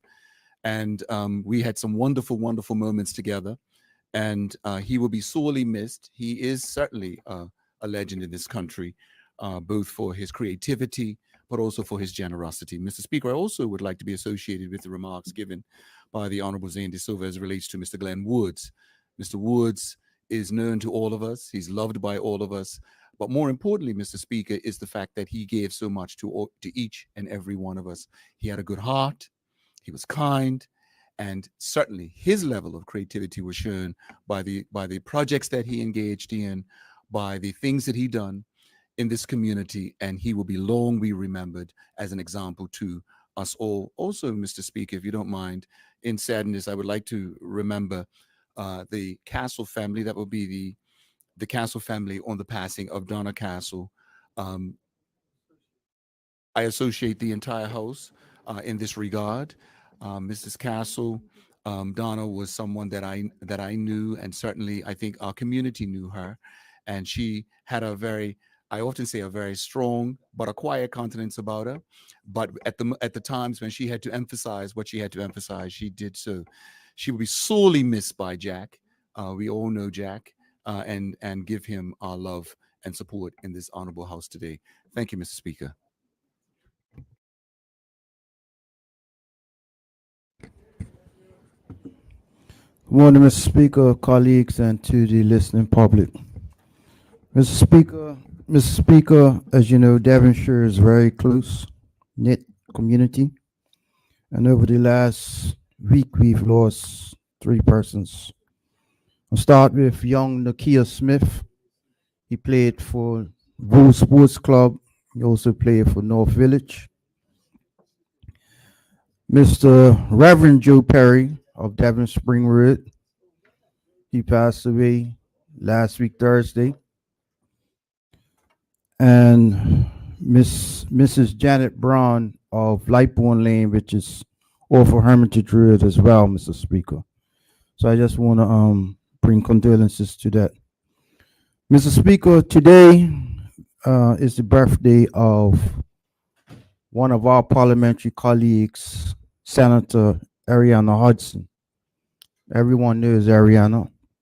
So I just want to wish her a happy birthday. As importantly, Mr. Speaker, tomorrow is the anniversary of the birth of Dame Lewis Brown Evans, a woman that walked up and down the streets of this entire country, but especially Devonshire, to enlighten us as the ways of politics in this country. So I just want to say to both of those ladies who share 24 hours birthday, continue to do what you do, be inspired Senator Hodgson by Dean Lewis. And thank you, Mr. Speaker. Thank you, MP. MP Pearman, you have your 3 minutes. Thank you, Mr. Speaker. Mr. Speaker, I would like to offer congratulations to the charity group CURB, Citizens Uprooting Racism in Bermuda, who last night held a conference at Bermuda College with a guest speaker, Miss Shelley Totschluck, who came from Los Angeles, where she is involved in anti-racism and gang activities and promotions out there, and is spoke to a group last night. I'm delighted to say that I saw at least 3 members of Parliament at the event, including our new member of Parliament from constituency 10, Mr. King. In addition, and I'm not sure in this context if I can mention the other place, but the president of the other place, or the upper house, or however I'm supposed to say that. The other place, the president of the other place was also there. And just if I can give a little plug, last night's event was a sort of taster, an appetizer for the main course. The main course is this Saturday at BUEI from 8:30 a.m. to 5 p.m. And my understanding is that although that was a ticketed event, there may have now been a drop in the price of those tickets. So if those people are interested in attending at BUEI, it was a fantastic talk by an amazing speaker. And I think the crowd really enjoyed it last night. And I would encourage anybody who has the time and availability on Saturday to go to BUEI. And as to the drop in ticket price, I'm afraid I didn't catch where that price got to, but no doubt they can make inquiries of CURB on that regard. Thank you, Mr. Speaker. Thank you. MP Deputy Speaker. Deputy Speaker. Thank you, Mr. Speaker. Mr. Speaker, I would like to, for the House, to send condolences to the family of Paula Ferbert from Warwick. She was a stalwart in the hotel division of the Bermuda Industrial Union, and certainly a powerhouse with Herbie and shop stewards at South Princess. Paula leaves to mourn her husband, Eric Peaches, her daughters, Erica, Thea, and Stacy. She was sorely missed by Herbie Bascom, who was the president of the hotel division, and also at Southampton P, the Bermuda Industrial Union family. Also, Mr. Speaker, I'd like to send condolences to the family of Anthony Gibbons, who was funeralized yesterday. Anthony leaves to mourn his sister, Marshall Augustus, brothers Danton and Stephen Otterbridge. He'll certainly also be sorely missed by his 2 daughters and the entire family. Thank you, Mr. Speaker. Thank you, Deputy. MP Kent, you have your 3 minutes. Thank you, Mr. Speaker. Mr. Speaker, I'd like to offer condolences to the family of Fraser Arrow Roda. He will be buried today, Mr. Speaker. His family, he lived in number 70. He lived at number 16 Cedar Park. I would like to send our love and support to his family as they go through this most difficult time. Mr. Speaker, today I had the opportunity to go to my alma mater, Prospect Primary. Prospect Primary is a school that is 58 years old. Today, they, under the direction of the principal, Dr. Holly Richardson, she celebrated. She's from Harris's Bay, and she celebrated some local honorees in sports. They celebrated Andrea Hines. She is a young entrepreneur. In business, they celebrated our Cherie Witter. In sports, Kendi Ford Williams. In education, Dr. Jerry Wade. In science, Dr. Jerry Wade. In education, Ms. Racima Swan. And in politics, yours truly, Wayne Keynes. It was indeed a phenomenal opportunity.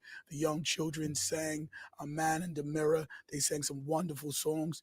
They actually narrated everyone's biographies just to see the kids so well put together. The faculty, you can see that they spent copious amounts of time making sure every element of this program was pristine. They were welcoming. The young students were at the gate as we came in, ushering us into the building, ushering us into our seats. Just a level of professionalism. All of the kids were immaculately turned out, very well spoken. On Prospect Primary, it was just such a beautiful occasion to celebrate with Dr. Richardson and this wonderful school. I would like congratulations to be sent not only to the honorees, but to the principal and her staff for an amazing presentation. Thank you, Mr. Speaker. Thank you, MP Cairns. Minister Hayward, it's like your 3 minutes. Mr. Speaker, I rise on a sad note to provide condolences to the friends, the family, and the entire North Village Community Club. I know MP Famous did say that Nikia Smith was a member of Bull Sports Club and a member of North Village, but he kind of glossed over that to us within North Village, Nikia is a legend. Often referred to as Lionheart, he is probably the most grittiest player that I've ever come across. Nikia can have a bad game, and the coach would not take Nikia off the field because there was always a possibility that he can get a toe poke in the 91st minute and seal the game. During the 2005 to 2006 campaign, North Village Community Club made history by being Triple Crown champs, not the first, but joining an illustrious club. And Yes. Nikia was actually the leading goal scorer on that particular team. And so his impact would be felt. I think we need to give special support to his family. He has young sons who have also lost a mother. Now they're losing her. All right.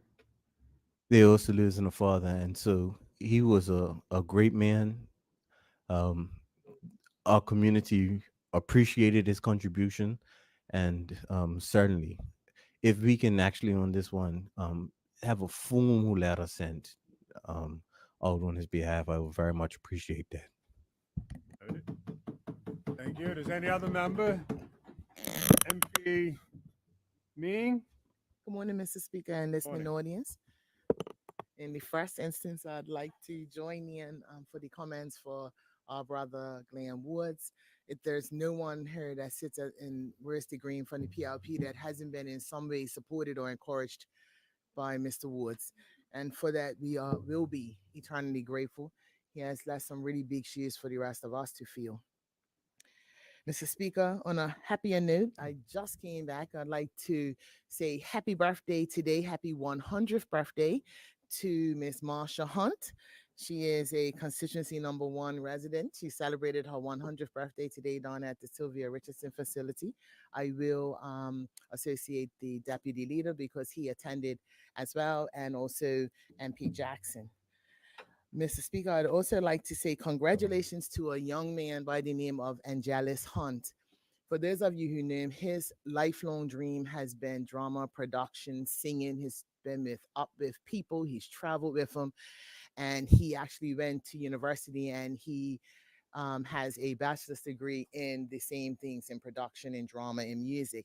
He has been casted to Tina the Musical in the UK, which is something that he has always wanted and aspired to do.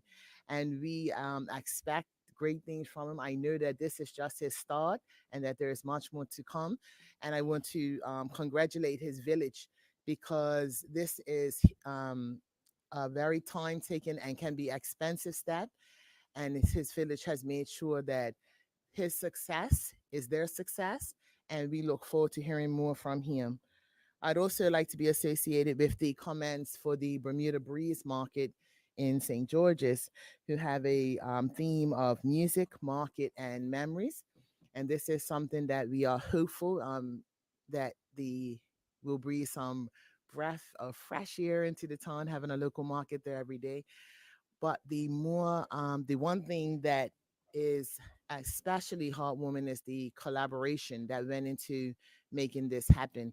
And I really want to make sure to say thank you to Minister Wayne Furbett because he held a series of stakeholder meetings and everyone came together and kind of shared their input, what they would like to have seen and what it is that we could make happen for this upcoming year. So I think that there are more great things to come, Mr. Speaker, but this was the start. And I believe that, like I said to you, the collaboration that went to it was also a start for how we look and how we go forward within our town and throughout Bermuda. Thank you, Mr. Speaker. Thank you, MP Me. Minister Furbert. Thank you. Thank you, Mr. Speaker. I do want to stand to my feet to, as members have already mentioned in regards to the teen awards, I want to associate myself with these remarks as I was not here on island to attend, but I knew that they had been on a hiatus for a number of years before the teen awards were brought back. And so I do know the work that went into making sure that this event did happen, particularly for acknowledging our youth and our teens. And so I do want to share my congratulatory remarks to the team who put this event together, and of course to our youth and our teens who were the recipients of the awards. Mr. Speaker, I also want to associate myself with the remarks of congratulatories to Honorable Justice Norma Wade Miller and the spelling bee that is now back in Bermuda. I don't know if any other members in the House were very meticulous with their spelling, the spelling test that we used to have on Fridays, but it does give our students, our youth, our children the opportunity to showcase their talent and also improve upon the English language. And so I want to send a big thank you to the Honorable Justice Norma Wade Miller and her team for bringing the spelling bee back. And of course, I do want to associate condolences remarks to Mr. Glenn Woods, condolences to his family. Mr. Woods, like others have said, have been very supportive. He used to often send me text messages encouraging me. Those messages will be missed, and so just condolences to the family of Mr. Glenn Woods. Thank you, Mr. Speaker. Thank you, Minister.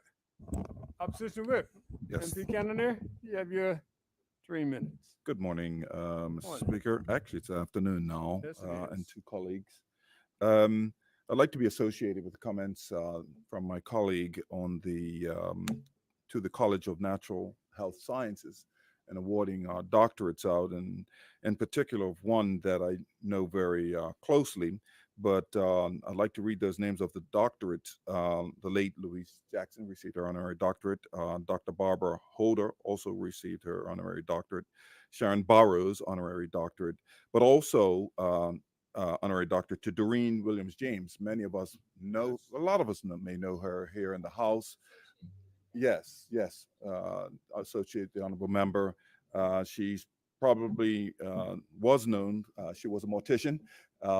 And to watch someone like herself from St. David's, I must say, to then make that transition from that kind of business to something that she really loves.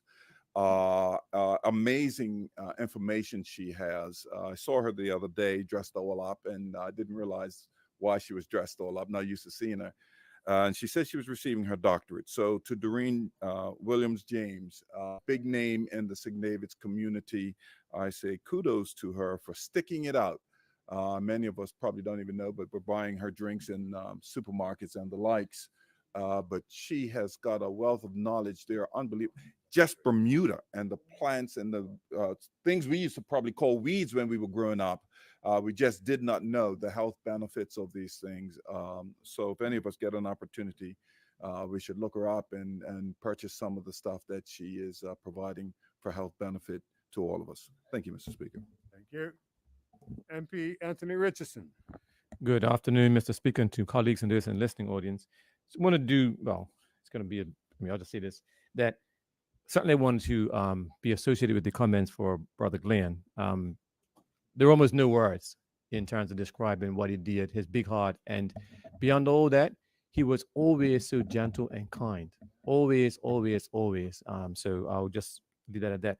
But Mr. Speaker, also what I want to do is acknowledge the service that I attended for, it was the funeral service actually, for Ralph DeGeneral.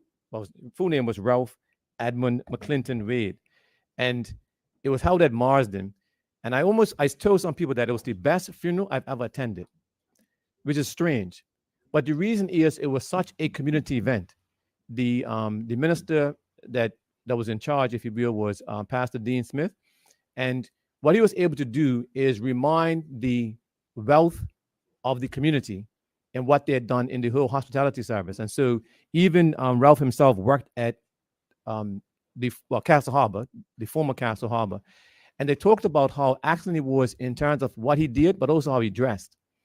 But beyond that, it was that once he finished work, what did he do? He went and volunteered at Summer Haven for like 18 years. And I say volunteer meaning did it for free as a Livian person. And almost no one else would do such a thing for such an extended period of time. And then what was really touching is the fact that as a young person, his mother died and he was taken in by his aunt, Miss Odalzu. And they talked about it so richly in terms of he was her son. It wasn't the fact of, okay, he's adopted. No. It was his son. And he grew up with the children. And her two immediate children, even when they gave their comments, it was just so heartwarming to hear what they had to say in terms of how he grew up in the midst of their family. And then again, what Pastor Dean was able to do was just on reflection to tie it into everybody that was actually present and to hear others that were present remembering their own experiences in the hospitality sector. And a lot of times here we talk about the idea of service, which is very different from servitude. Like Ralph actually epitomized that. He understood what it was. And there was, I won't repeat it exactly, but there was one instance whereby a guest actually verbally offended him. And he chose to respond not physically, but as a joke, he dumped coffee in the lap. So he was able to be responsive without being overly offensive, if that's what I'm trying to get at. But again, I just want to make sure I say that it was truly amazing in terms of how at the funeral service, they were able to tie it together for the entire community, and everyone was truly blessed by that. So thank you, Mr. Speaker. Thank you, MP. MP Adams, would you like your 3 minutes this morning? If it pleases you, Mr. Speaker, Go good right ahead. morning. Good morning. I wanted to take this opportunity to associate myself with the congratulatory remarks to all of the winners of the most recent Outstanding Teen Awards. I won't go through the names as my MP Scott did a great job going through all the names, but then my cousin MP Swan said that she was a Barclayite, but I would be remiss if I didn't mention that she was a constituent of Pembroke West. And so with that, I would like to congratulate the overall winner, Miss Chiaje Rudo, who was crowned as the overall winner. The event was a huge success and certainly a testament to the outstanding talent that we have on this island. But Mr. Speaker, I'd also like to be associate myself with the condolences to Mr. Glenn Woods. Woodsy will certainly be a tremendous loss to us all in the halls of Alaska Hall. Woodsy, as I would say, was PLP through and through. The good days and the bad days, the ups and the downs. When we were in government and when we were out of government, he was on the forefront wearing his green with his fist held high. And so I will say, on behalf of us all, it is safe to say that Woodsy was PLP all the way, and all the way PLP. Thank you. Would any other member like to make a contribution? Minister Reeds. Thank you, Mr. Speaker. Mr. Speaker, I too would like to be associated with the comments to Mr. Glenn Woods. I know we have said it over and over, but words cannot express what he meant to us as young people coming into the PLP family. He was there. He was always had a word of encouragement, and when he encouraged us, sometimes when he felt we were doing something wrong, it was almost like a big brother. The way he talked to me, because he knew me before I came into the PLP, but he always reminded me of my roots and what they stood for. So his can be a great miss, Mr. Speaker. But on behalf of the Ministry of National Security, if I may, Mr. Speaker, it is with sadness that the Ministry of National Security had learned of the passing of Mr. Glenn Woods, a dedicated and a passionate member of the Treatment of Offenders Board. Mr. Woods passed away early this week. The minister, Mr. Woods, served on the board for many years with dedication, working under various chairs. His insightful contributions and collaborative spirit have greatly influenced the board's progress and achievements. His loss will be profoundly felt by all who had the honor of working alongside of him. Mr. Speaker, on behalf of the chairperson of the TUB, the Treatment of Offenders Board, she had echoed my sentiments, but she also said that Mr. Woods was extremely welcoming, noting that he personally offered to mentor the chair, not only the chair, but other new members of the board during their tenures. His knowledge was welcome and sought after. His commitment to justice and fairness could be seen and felt in every statement that he had made. His compassion for helping others was a true testament of his character. So, Mr. Speaker, on another note, on a congratulatory note, I would like to be associated with the remarks from member of C26 when he wished his mother-in-law, who is my auntie, happy 95th birthday greetings. She is now, I believe, the oldest member of the illustrious Dio clan of Samuel Sambugi and Maud Dio. So may she have happy many more. You know, she was a cake maker in the family, Mr. Speaker, and all that are some fond memories that I have of my auntie, and may she enjoy many more birthday celebrations. Thank you, Mr. Speaker. Thank you, Minister Weeks. Would any other member like to make a contribution? Any other? Deputy Premier? Yes, thank you, Mr. Speaker. Would definitely like to be associated with the remarks already said about Mr. Glenn Woods. It has certainly been echoed by many that he was a prominent fixture in the Progressive Labor Party for many, many years. I certainly can attest to that from my own experience with Mr. Woods. Played a considerable role with the health and welfare of the party, whether we were in government or not. With no request for reward or no request for recognition. That was one of Mr. Woods' chief mantras for his commitment. But I would also say that that even as a great contributor to the party, he was a great contributor to his community. Mentioning his contribution to the Treatment of Offenders Board, Mr. Woods was also not only PLP all the way, but Bermuda all the way, and gave his time and energy to fulfill those to their maximum. Certainly our condolences go to his family because he took time for that family to give to us. But there's one thing I would like to last mention in tribute to Mr. Woods, in that there's been a mention of Alaska Hall, but as many may know, that name has changed to represent the name of another great contributor to the party's health and welfare. Mr. Woods was the chief campaigner to make sure that the building that was known for most of its history as Alaska Hall would be named the Reginald E. Burroughs Hall. That was one of his chief campaigns. He put a lot of energy into it, and he is certainly virtually singularly responsible for the party making that change to what the building is named now. So Mr. Woods' contributions to the party are outstanding, equal to any elected member of the chamber who has ever perhaps been a part of this chamber, because he gave his all without asking for reward. And the credit goes to him and others who have decided to do just that. My last tribute would be to Miss Mary Hunt, who celebrated her 100th birthday, which myself and MP Ming, if she hasn't already mentioned it, did attend this morning. But I'd also like to give credit to all the wonderful staff at Civil Richardson who give such great care and attention to the welfare of their clients. Thank you very much, Mr. Speaker. Thank you, Deputy. Minister Birch, you have your 3 minutes. Mr. Speaker, good afternoon. Good I'd like afternoon. to be associated with the condolences being sent to the family of Mr. Glenn Woods.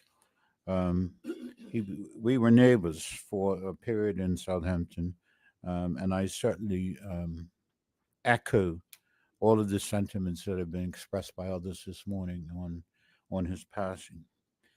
Mr. Speaker, on a more happier note, I'd like to offer congratulations to Reverend Dr. Dorothy Winifred Luetta Tuzo, the former pastor of Miracle Temple in Devonshire, who goes 100 tomorrow. She retired from that post many years ago now and has resided in Jamaica and still resides there. But few in this house will probably remember her as a pastor, but I certainly do. She was fired up and ready to go, and she still is fired up and ready to go, Mr. Speaker. There is a delegation that's gone from Bermuda to Jamaica to celebrate that occasion, and they were kind enough to let me know that they were going, so I sent a card myself. I'm not a New Testament Church of God member, but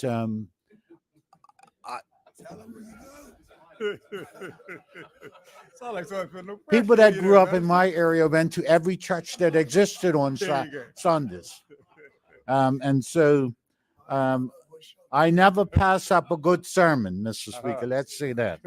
And so I'd ask that congratulations be sent to Pastor Tuzo on this tremendous milestone. Thank you. Thank you. Would any other member like to make a contribution at this time? Any other member? There are none. Before we move on, I'm just going to add a couple of remarks. And naturally, I'd like to be associated with the condolences that are expressed to the Woods family on the passing of Mr. Glenn Woods. Most comments this morning have centered around knowing him from his political involvement. I knew him actually before that, and he was an ambulance driver at the hospital, and I was an orderly coming home during the summer working to go back to school. And I've always found the personality that you described as you've known him in your space was the same personality that I knew back then in those days. He's always been the same, always one who had a big heart and willing to do more and above what was required of him.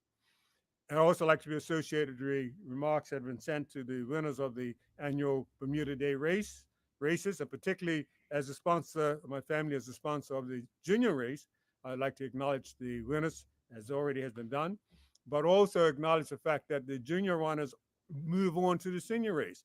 And that young Ryan Otterbridge, who came second in the Derby, had participated in our junior race and in fact won it in 2015 or 16.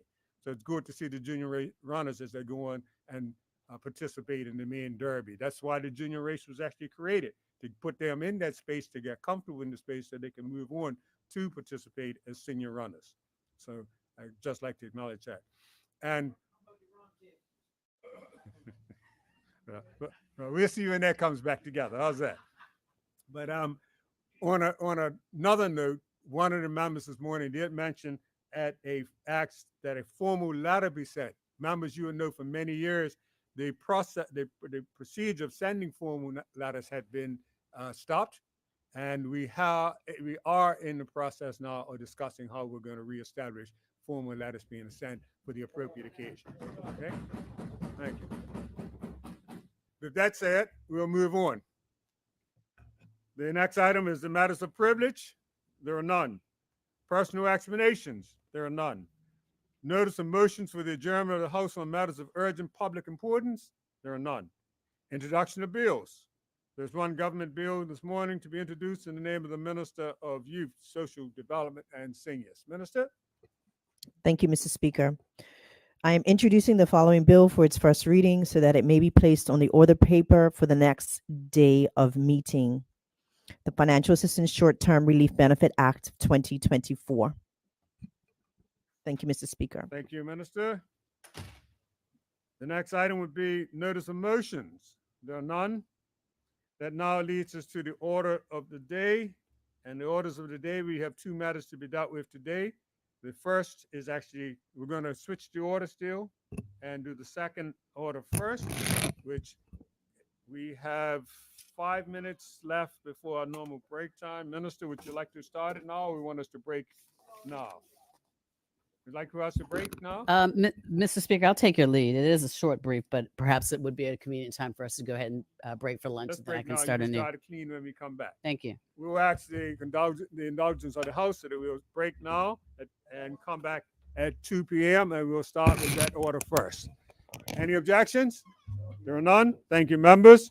Members, and now stands adjourned until 2 p.m.